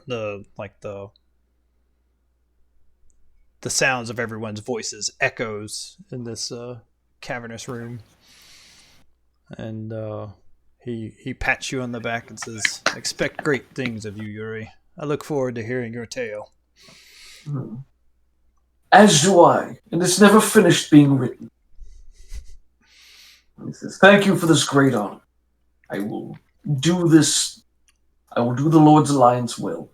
And other people come up and shake your hand and ask some questions about the fight and other things like that. And that takes maybe another 30 minutes or so to wrap up. Only 30 Yuri's an minutes for attention Yuri. What's that? Only 30 minutes. Yeah. Yuri is an attention vampire, so this is like a pre-feast feast for him. Yeah, it's Yuri would have stayed here much longer than that, but people do have to go back to their jobs and do other things. And he's okay with that because, you know, he has another feast to go to, so he's like, yeah, anybody coming to the after party? Like, you know, it's great. Right on. Yeah, so did anybody want to do anything else in town while we're here? I would like to roll to draw the dragon, and I think maybe talk to Cyanwrath like after the feast. Okay. So yeah, you make your way back down. You can draw the head whenever you want, and you make your way back down to draw the dragon, and it looks like he's extracted many of the organs. The heart is massive, and it's sitting over on one side. But you come in, and hello, Kylo. What else can I do for you this evening? Or this afternoon? I am just here to draw what's left of the dragon for research purposes. Very good, very good. Help yourself. I would like to spend an inspiration on this roll, because I have too many. Go for it. Nice. Good choice. I always have to save one. And drawing is top tier. Always have to have at least one in case we need an emergency drawing. I love it. Okay, so inspiration has been spent, and this is dexterity, so... Very nice. Woo! Nice. Epic. I think Lenathan was a 17, so this is go ahead pretty and good. keep up with the numbers next to these. Yeah, we'll do. All right. So yeah, this goes a little bit easier because you're not scared of being eaten right now, and with Nikolai's help, you can get it posed in various different directions. Like, you didn't want to be telling Lenathan what to do because he was obviously super powerful, and you guys were like level 2 or 3 at the time. So he struck a pose, you drew it, and that was it. But here you can get a little more detail. You can get closer, and you take your time and finish knocking that out. It's a very nice drawing. So, Awesome. That's all for me. yes, and it even impresses Nikolai. It's like, you have a talent for that. Thank you.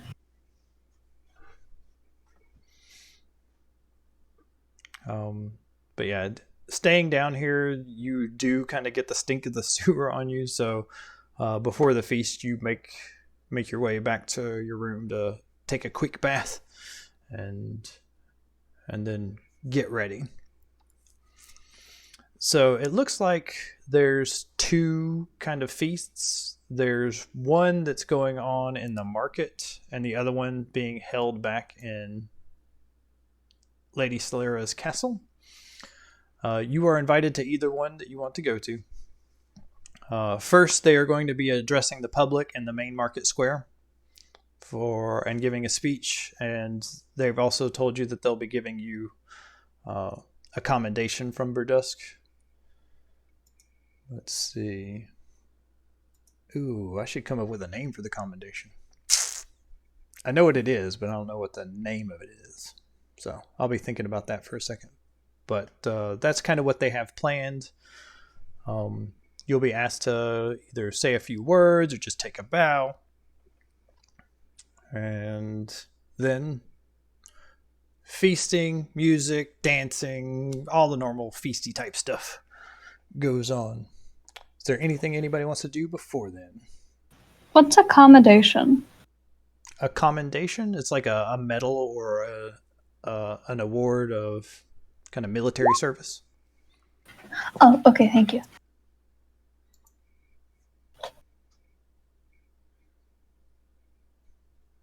Fun word. Also, accolade.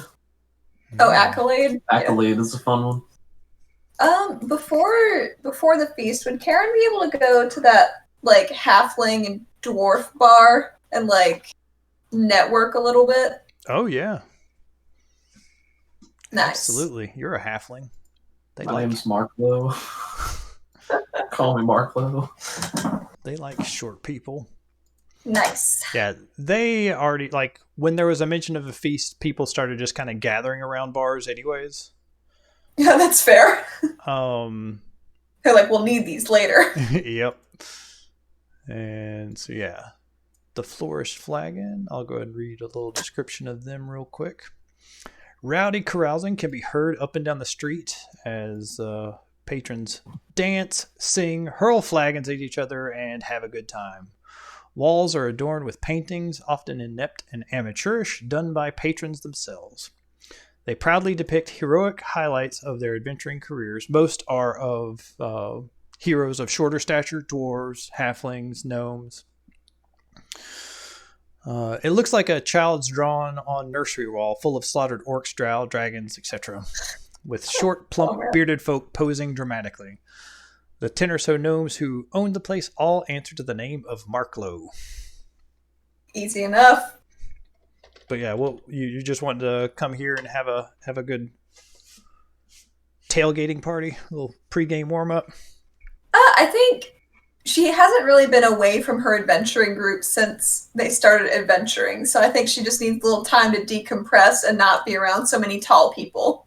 Yeah. And finally sit in a chair that was made for someone her height. I was going to say, this place is great for that. It is a bar by short people for short people. There are some tables that are meant for bigger folk, but for the most part, those people don't get great service and just in general don't come here unless there's a reason. But yeah, this is you're welcomed, and if you let it kind of slip that you're part of the group that helped last night, you'll be aware that there's a few other people that were part of the group last night that you didn't even know about. They're claiming great things, like they helped slay the dragon, and they shot this blue half dragon in the face with an arrow, and lots of things that you know for a fact are lies because they were not there. You were.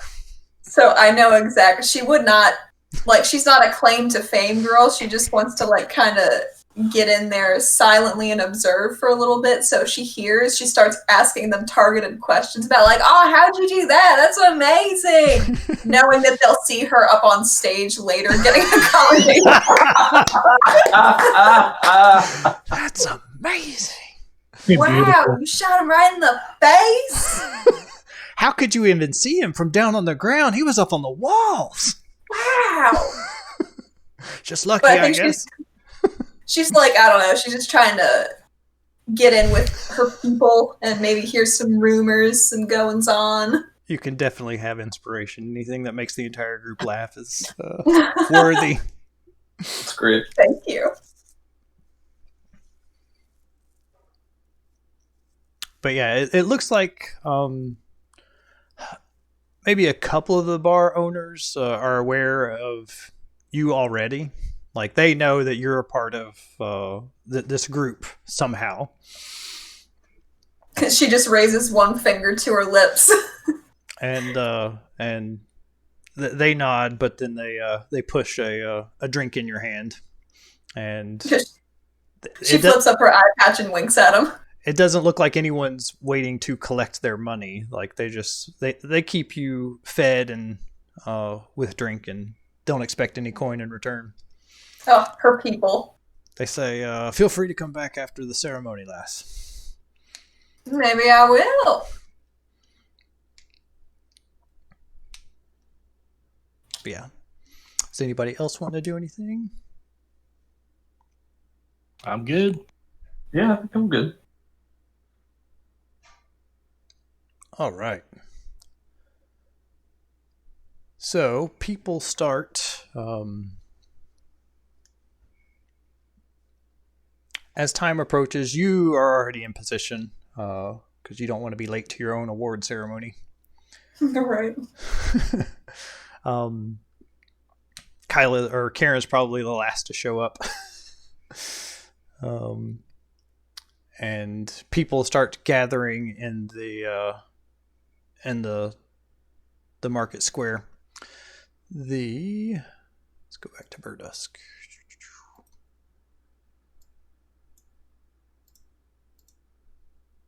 Bloop. Yeah, there's been a stage that looks like it's easily constructed and brought back down. And people have already started drinking earlier in the day. It looks like huge tables and booths and things are set up for food and just little trinkets, little gnomish inventions, all kinds of fun stuff. There are various bards and tumblers and performers just hanging out in the crowd. And eventually Lady Celera comes out on stage and just raises a hand. And eventually the crowd quiets down when they see. And she says, "Welcome, everyone. Today, we celebrate the actions of some fine heroes. As we are all aware, the Cult of the Dragon is responsible for terrorizing settlements across our region for several months. Last night, they planned to carry out a surprise attack that would have undoubtedly brought our fine city to its knees. They surely would have succeeded if not for the brave actions of these selfish heroes." And then the crowd erupts. And she gestures back to you. You're all standing up on stage. "These adventurers not only slayed the green dragon employed by the cult, but defeated General Cyanwrath as his army attempted to break through the gatehouse. Without their leader, the cult's army scattered in panic like the cowards there truly are." And there's another cheer. Woo! "The damage to our city can be repaired, and thanks to these courageous souls, our citizens can once again live in peace. So please, join me in celebrating these heroes. All hail to the Defiant Dawn." And lots of people scream out "hail," some people scream "the Defiant Dawn." And you remember the guard that you didn't like? Yes, I do. He is the one that is carrying this ornate little mahogany box, and inside it, he holds it for the crowd to see. And inside is this octagonal golden coin about, we'll say 3 or 4 inches across. And the crowd can't really see this, but you can. It looks like just a picture of the general landscape. There's just etched into the coin like a map. And where Berdusk is supposed to be, there's a small diamond worth about 300 gold pieces. Oh my. That will serve 2 purposes. One, you can sell it for cash, or you could also use it for a revivify spell. Hello. And he brings that out to Lady Celeria. She holds it up again for the crowd to see, and then she offers it to the group. And so with great honor, I award this accolade to the Defiant Dawn. Maybe we'll come up with a name for it. And she hands it to the group. Wonderful. And she says, "And with that, let the feasting begin." And the music just immediately starts up. People start dancing and singing. Karen, you catch the eye of a couple of halflings and gnomes and dwarves kind of scratching their head.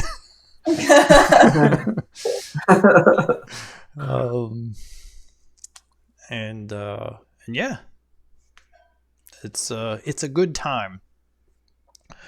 Did you want to be here in the market or in the castle? Market seems like more fun. Yeah, the castle's probably going to good be food. the castle's probably going to be more of the noble, the high merchant houses and things like this. But out here in the market is more the common folk. And you're welcome to go to either. What do you guys think?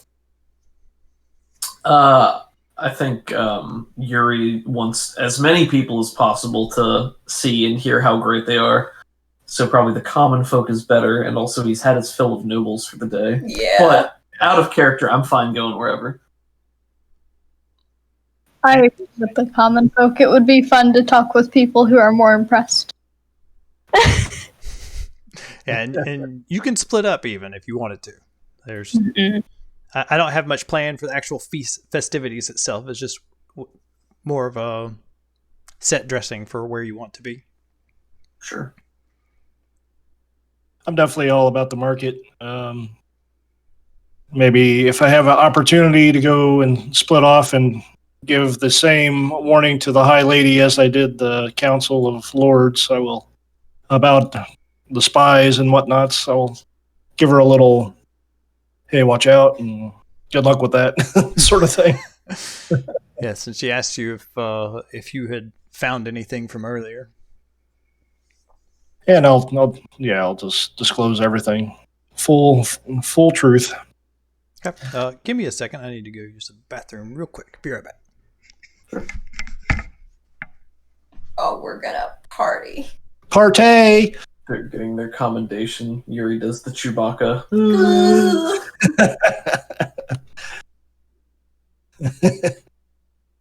Although if it's a single commendation, I guess it's more like episode 1, so he's boss Nass holding that glowy orb into the air going, "Hey!" I don't think that's it.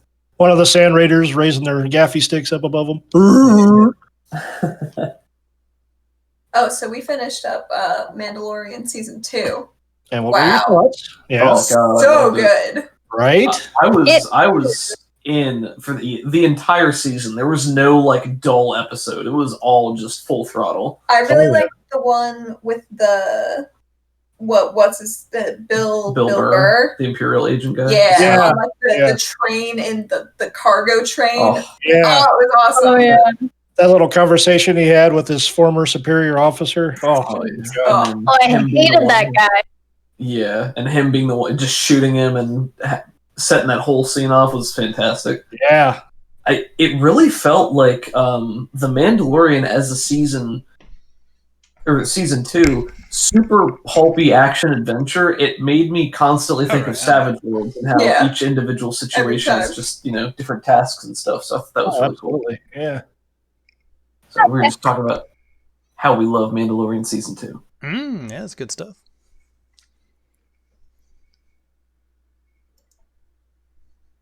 I don't think my father. The king of Mandalore, or the leader. Hello, Clyde. Welcome to the stream. Sorry I didn't see you earlier. Didn't look like anybody was watching, so I wasn't paying attention to chat. Oh, did the Super Dragons make it back in time for the feast? Because I was hoping they would get to be able to order like everything they wanted to eat. Yeah, I think that would be appropriate.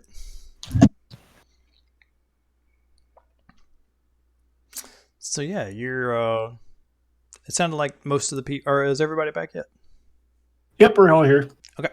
It sounded like the party in general was going to stay at the market. Cobus was going to peel off and go give Sileria a warning. We'll do that in a second. But yeah, this feast was hastily thrown together, so they didn't have a lot of prep time. It's all basically just, hey, we're doing this thing. She knows you need to get going before too terribly long, but she wanted to at least show her gratitude. So yeah, you have, if you made it aware that you were going to be staying here, then they would have brought out an extra table up on stage, and that's where you'd be eating. Servants would be coming up to you, and then every once in a while people would just be coming by to just talk to you. And let's see. while you're doing that, we'll say that the little pseudo dragons, you see them in the distance, and you hear them because they're like, "What is this?" And I've forgotten the names of all your pseudo dragons. There's Blaze, Storm, Shadow. Shadowing, who also goes by Shadow. Yeah, okay. Storm, Shadow, and you said Blaze? No, Scorch. Scorch. 3 S's. All right, so Shadow calls out, and you see their silhouettes flying and flapping their little wings towards you, and they all land next to you and just immediately start picking food off of your plate. They pick up a snatch of meat in their clawed fingers and just start nibbling down on things. So, how was your journey? Huh? Journey? What? Oh, it's great. Didn't eat nearly this well, though. Is this for us? Yes. This is also for you. And she makes sure to be ordering more food for them as well. He puffs up his chest and waves to the public. A few kids see the little tiny dragons land next to you, and their eyes go wide. But yeah, you try to pull some more information out of them. And what was their job again? Remind me. Their job was to go up north and see kind of where Resmir's current position is, and also like just in general what she seems to be doing, if they could figure it out. Okay. Shadow's a boy. He says, I don't know.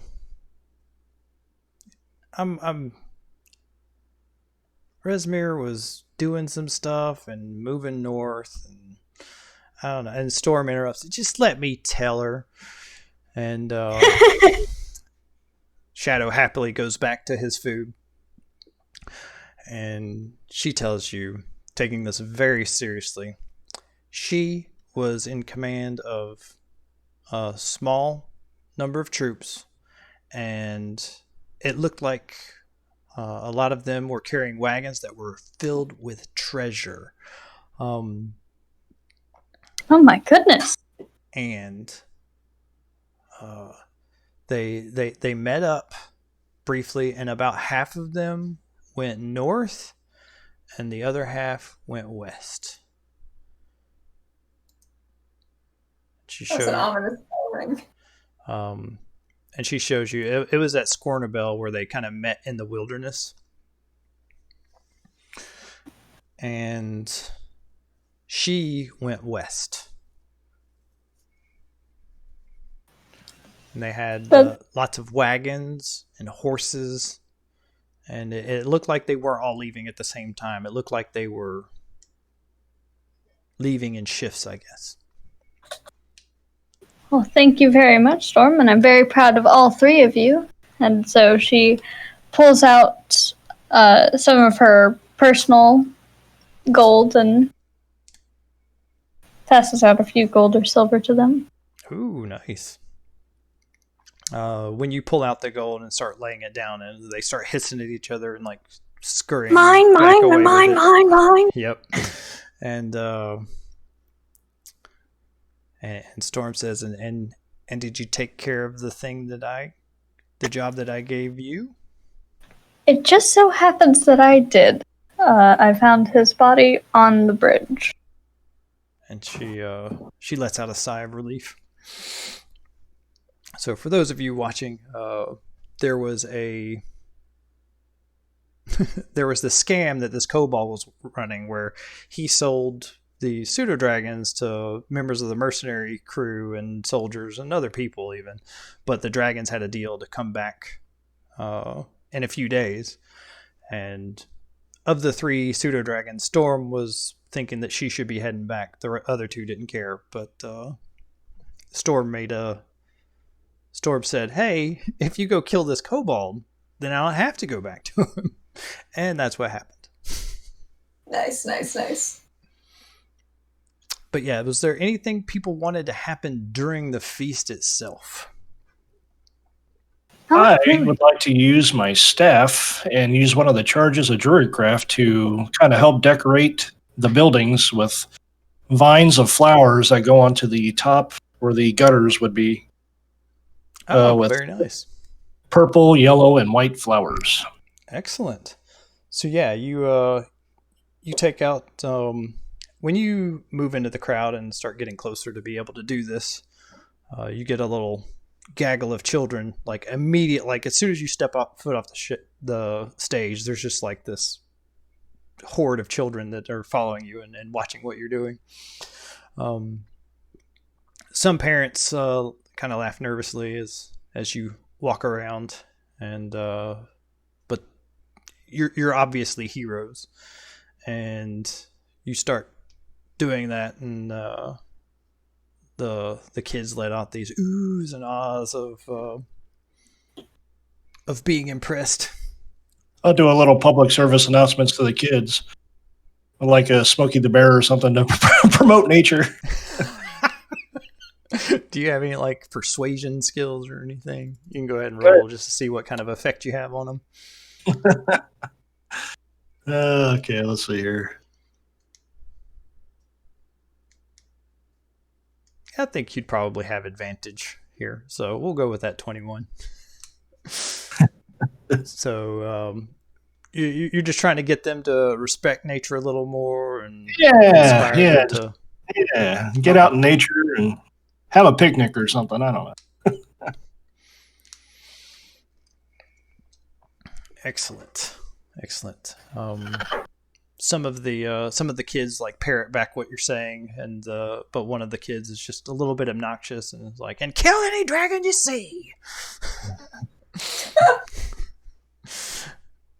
But then he looks at you, the dragon boy, is like, "Oh, maybe that wasn't the best way to phrase that."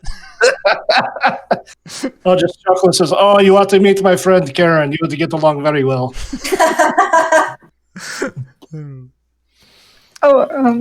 Maybe to the kids who seemed interested in the pseudo dragons, Kyla could show them the drawings of the other dragons, and like of Lenathan and Lightbringer and Jade Talon and those dragons. Nice. Yeah, they'll come up and you do like a little story time with them and tell them different things about different dragons and educate today's youth on a couple of things. And at first it's just a handful of children, but then as you're sitting on the edge of the stage, more and more come up, and it's just like a little bit of story time, learning time, but they seem just completely enraptured in everything that you have to say. Yes.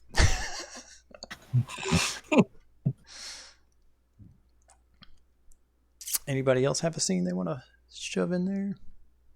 I think Karen, utilizing her many cantrips, is setting off magical illusion fireworks. Ooh, very just over cool. the city, just constantly. It's great. Yeah, there's probably a few lower level casters in the crowd, and they'll come up and ask for instructions, and you can organize a little display of who's in charge of what. Nice. And there's she makes one shaped like Yuri. Perfect. Yes. With the broken frill. Yep. Gotta make sure you get his good side. It's true. Anything Yuri's doing? Yeah, I think, this is what Yuri's been looking most forward to, so he, as much as possible, he likes to let other people talk about how great he is, but if that starts to lull, then he's happy to chime in to, like, tell them something that'll, like, get the hype back up a little bit, so it's probably just a series of shots of the hall of, like, Yuri in different positions around the room, talking to different groups of people in mid-conversation, like clearly telling a story or reenacting a moment from the battle. Probably just egging people on, giving them as much detail as they want, and just reveling in it. Nice. I picture Ugg as not the glory hound. He doesn't really care about that stuff. He likes the food that he's getting, so he's mainly just staying up on stage, just shoveling his mouth full of food.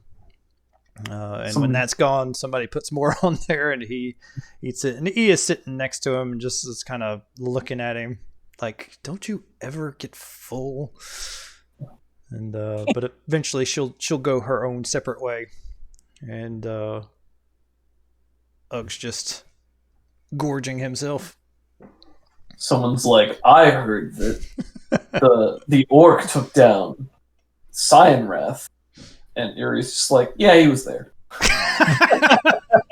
What was that last? He's like, "Yeah, he was there too."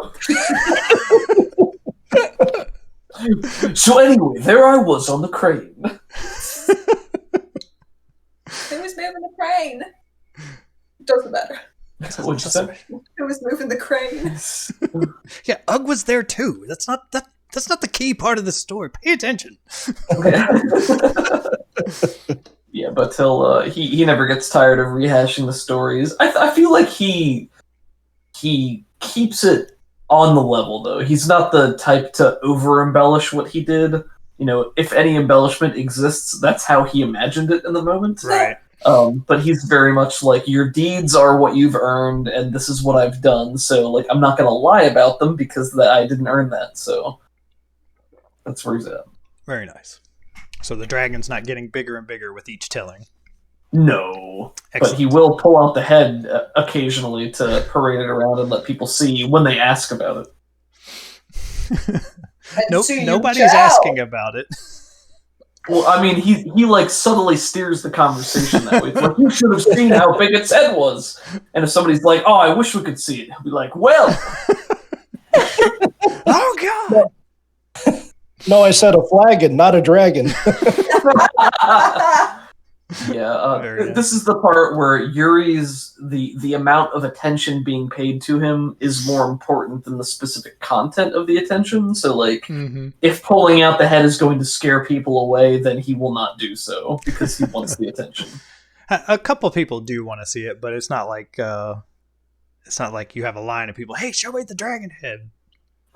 Some people have that morbid curiosity, but most people are keep it under the table. Most people are happy to just hear you regale them with your tales. So the food and the festivities and everything winds down over the evening, and I think probably you find yourselves in one of the taverns, and there's a couple to choose from. There is the where did that go? Wait, I'm on this map. I should be back in Berdusk. There we go. Running Stag. I just realized. Go ahead. I'm sorry, go ahead. Oh, I was just looking at the town map, and I saw there's a shop called The Dawn of Any Day, and it's a music shop. Ooh. So I have to go sue them for copyright infringement. This is alright. Trying to capitalize on our image. It's on maps hundreds of years old. Those jerks! So you have the Flourish Flagon. Karen's already visited that. And then probably the other one that might have interested you is the Running Stag. That's a very nature, kind of druidy themed bar. It's like a rainforest cafe. It is kind of. Yeah, there's a fountain in the middle. There's trees growing in there, and lily pads and small frogs that hang out in there. I'm concerned that one of my pseudo-dragons will try to eat a frog. However, they're also probably very full, so... Yeah, they tank up on food and get overstuffed, and they'll probably each crawl into your backpack one after the other. Aww! Could Karen borrow one to have draped around her shoulders like a sleepy scarf? Absolutely. Which one would Kyla you will like? love this. Which one will complement her color scheme the best? We've got a black, a blue, and a red. I think a black will be nice because she has the eye patch, the accents on her outfit, There we go. her cool new amulet.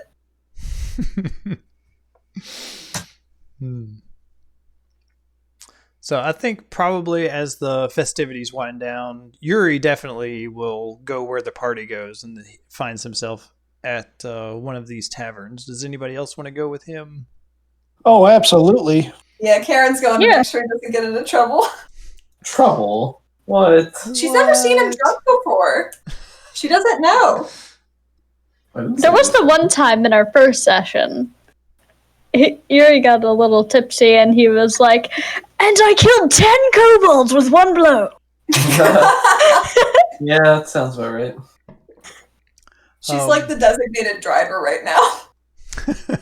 So Karen's kind of keeping sober and being responsible. Ugg can hold his liquor and isn't overly imbibing. But where do you wind up? Do you wind up at the Flourish Flagon or the Running Stag? I think the Running Stag is where Yuri would go. Easier to fit. Okay. Yep. So you make it over there. You have almost like a throng of followers that are kind of coming and going and vying for your attention.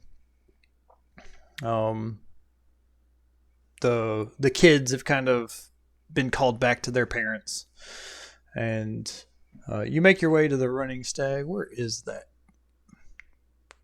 Number 3. Oh, yeah, nice. That's right over near. Whoop. Excuse me. So, on the door is a worn message carved into the wood of the door.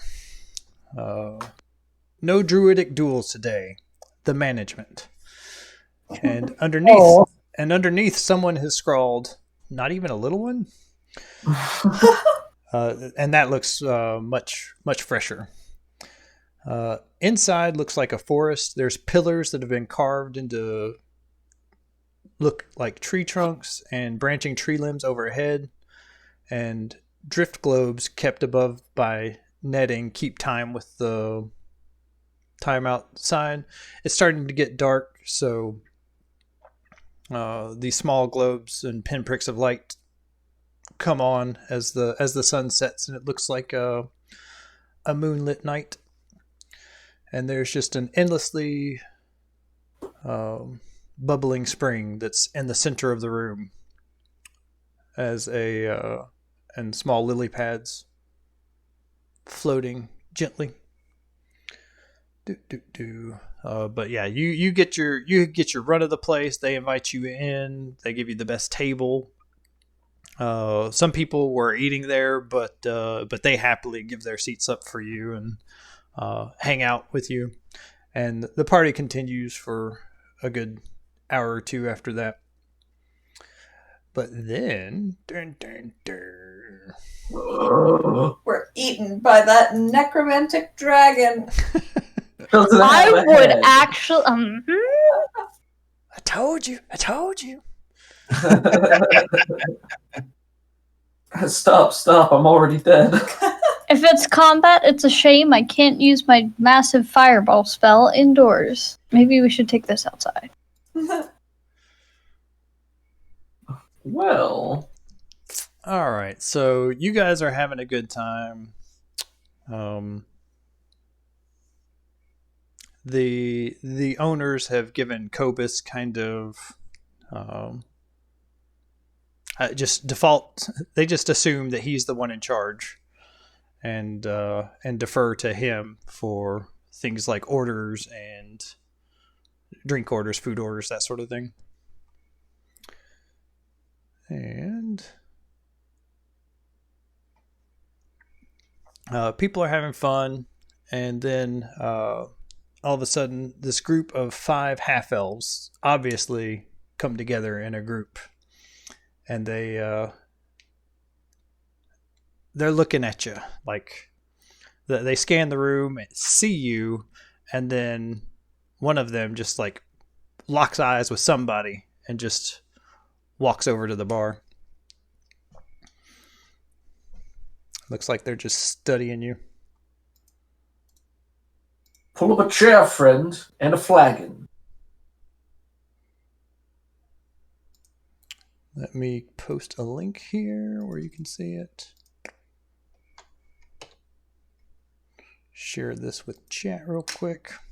Dragon Dagger. Ooh, our new rival. Brad Pitt. No, I can't be a rival with Brad Pitt. Come on now.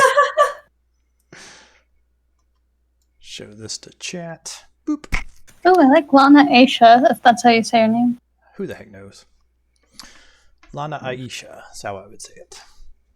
Yeah, she's cool looking. Ooh, so is But yeah. DRYSI. You probably know of these people specifically, Yuri. The Dragon Daggers are a local adventuring group. They run an ale house when they're in town. They weren't here for the dragon fight because they were heading up north to chase it down because that's where the rumors were leading everybody.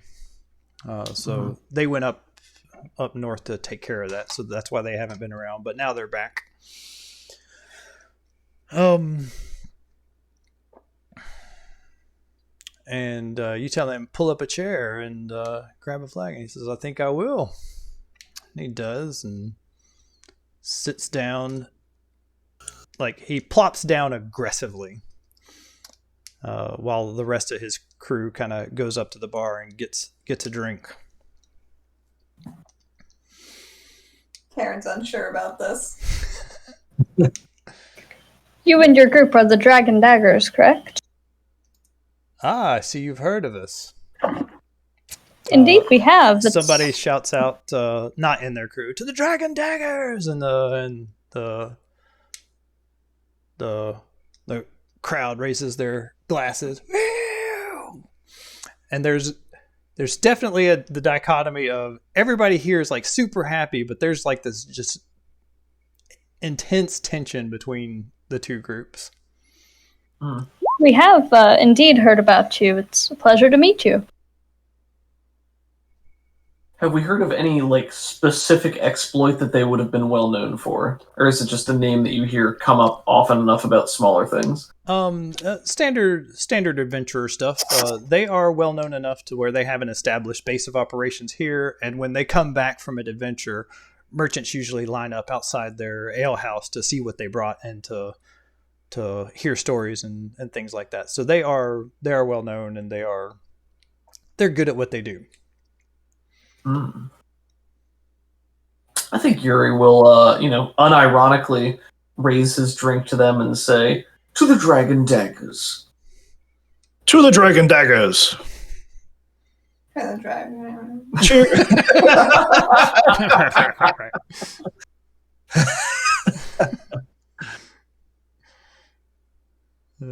Okay. We thank you for protecting our north, the city. If it was not for you and the rest of the teamwork that all happened, then surely everything would have fallen and many lives would have been lost. Yes, he raises a glass, and when you salute the Dragon Daggers, and he says, let's see, let me come up with a kind of insult. Your face. I'm trying to come up with a play on Defiant Dawn. Defying? The sun will set don't know. soon on your... More like Defiant Yawn, am I right? Oh! Because you're boring. Defiant Yawn is great. It's like, yes, and to the Defiant Yawn. And he enunciates the Y on Dawn very clearly.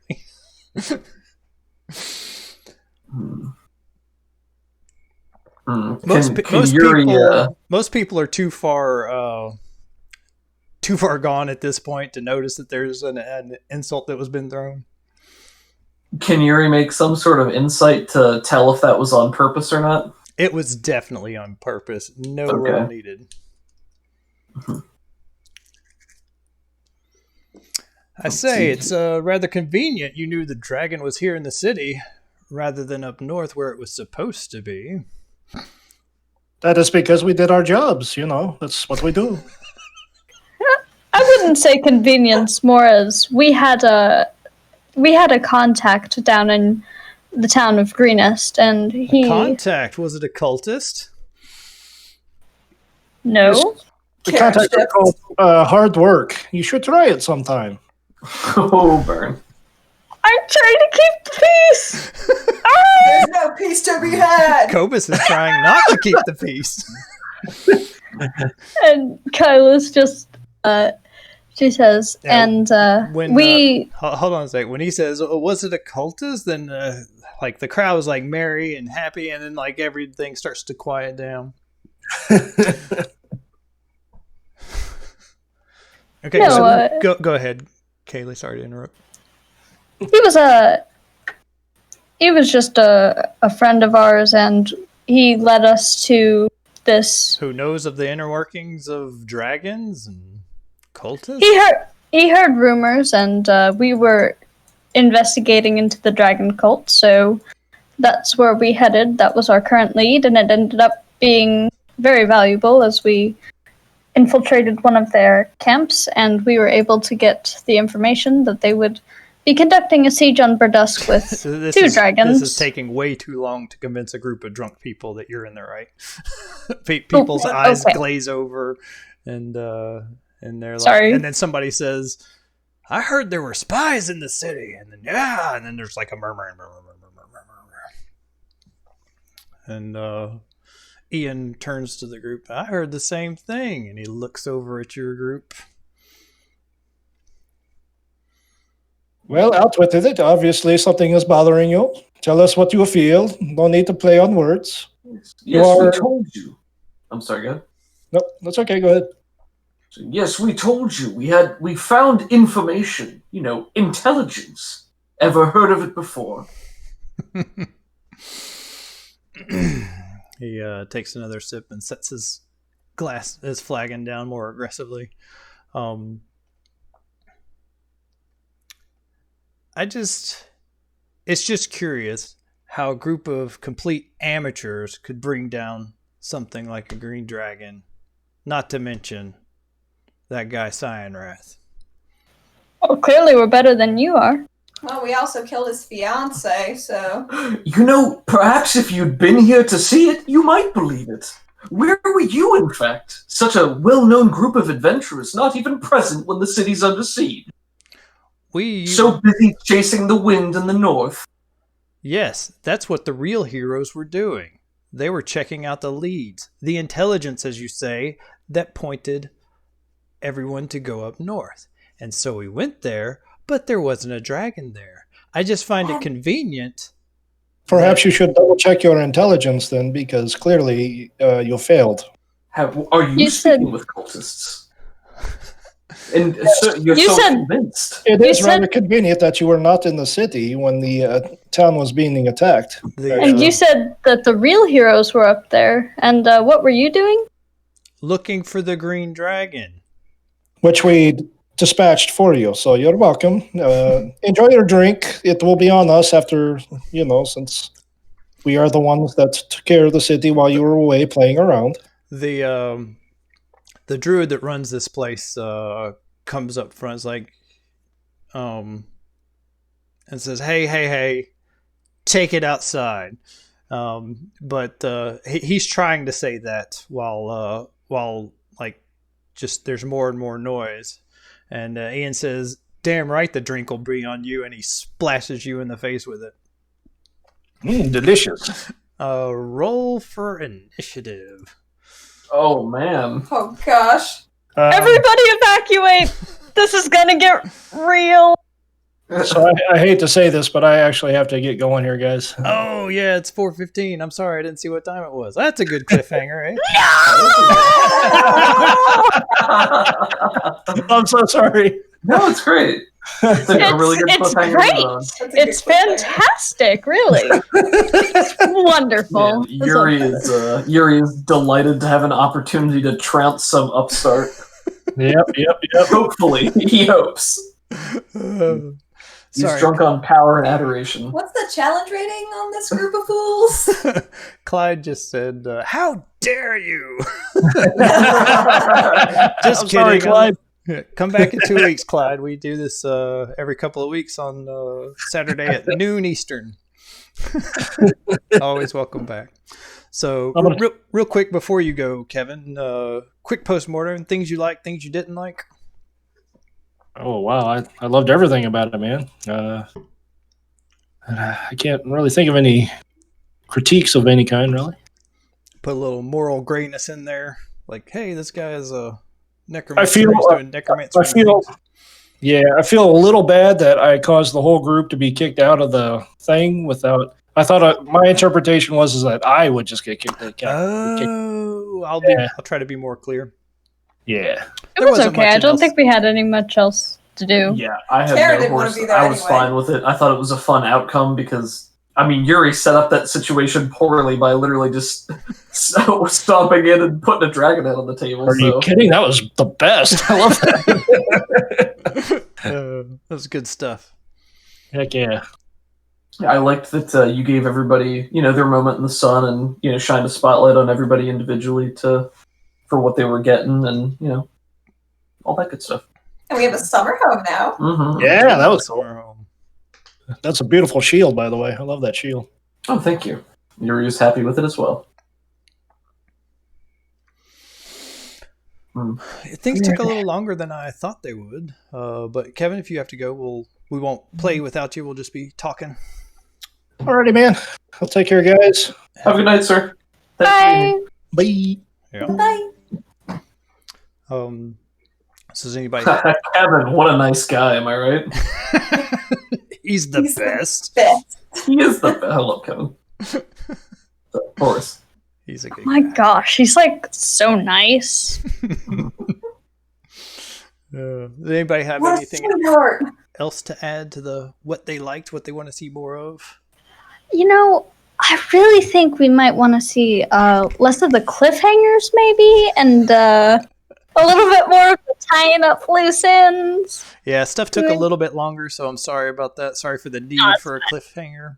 I love it secretly. I like cliffhangers. I like cliffhangers, yeah. They don't have to be there, but I like cliffhangers. Yeah. I don't want to do it scene- every session because that'll get old fast, but I do like the occasional one where it's like, hey, that was cool. I can't wait to come back. Mm-hmm. I thought Really- the scene with Nikolai was really cool. Yeah. Oh yeah, as that's what I was gonna say. a surprise that was the case, but then a very interesting morally gray situation because he hadn't, done anything that directly went against what we agreed to. So it was nice to just have an asterisk on that situation, right? Mm-hmm. I like how you made it so he wasn't really doing anything wrong, and he was still at least semi-nice to us. Like, maybe not super nice, but he wasn't very, super mean either. So it forced me to not really be able to do a whole lot in that situation, but I still hate him with a burning passion. Well, you said you wanted a rival. I'm happy I could deliver that for you. Yes, you have successfully given me a rival. Now we're going to dunk on his castle.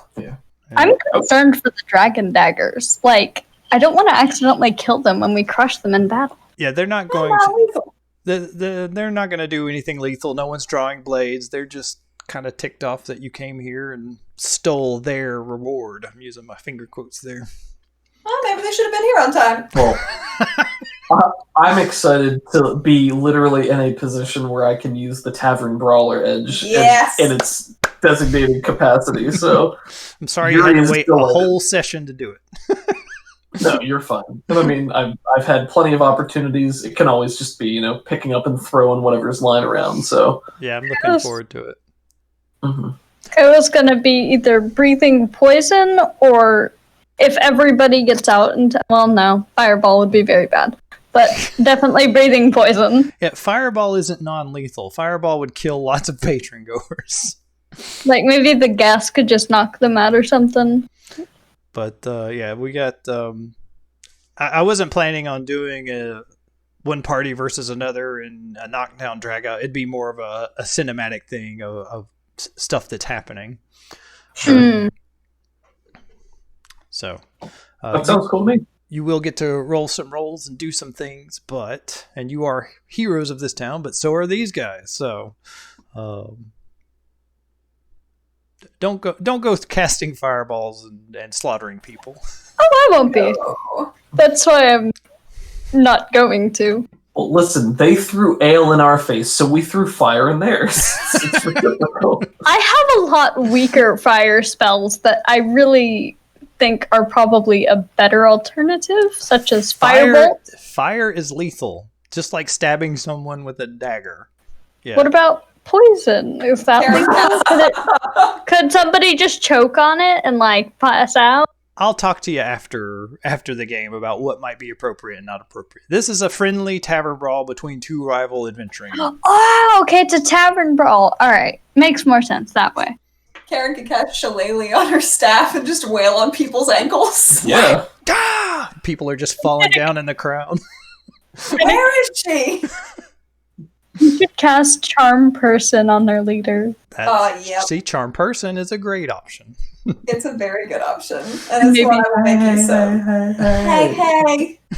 Let's cool our jets.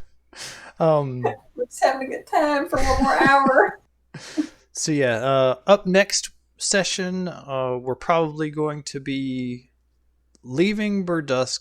You had orders to, like, after you dealt with this here and warned them to head over to El Turiel and meet back up with Laosin to discuss plans. You don't have to do that. That was the general plan. If you don't want to do that, tell me what you do want to do. But heading back to Berdusk, or back to the Sword Coast. Resmere went west. She went with the west group. That's something very important. Yep. So she was heading towards El Toro? Yep. Okay. We gotta save those nerds. Isn't that where that college is? No, that's Candlekeep. My bad. Yep.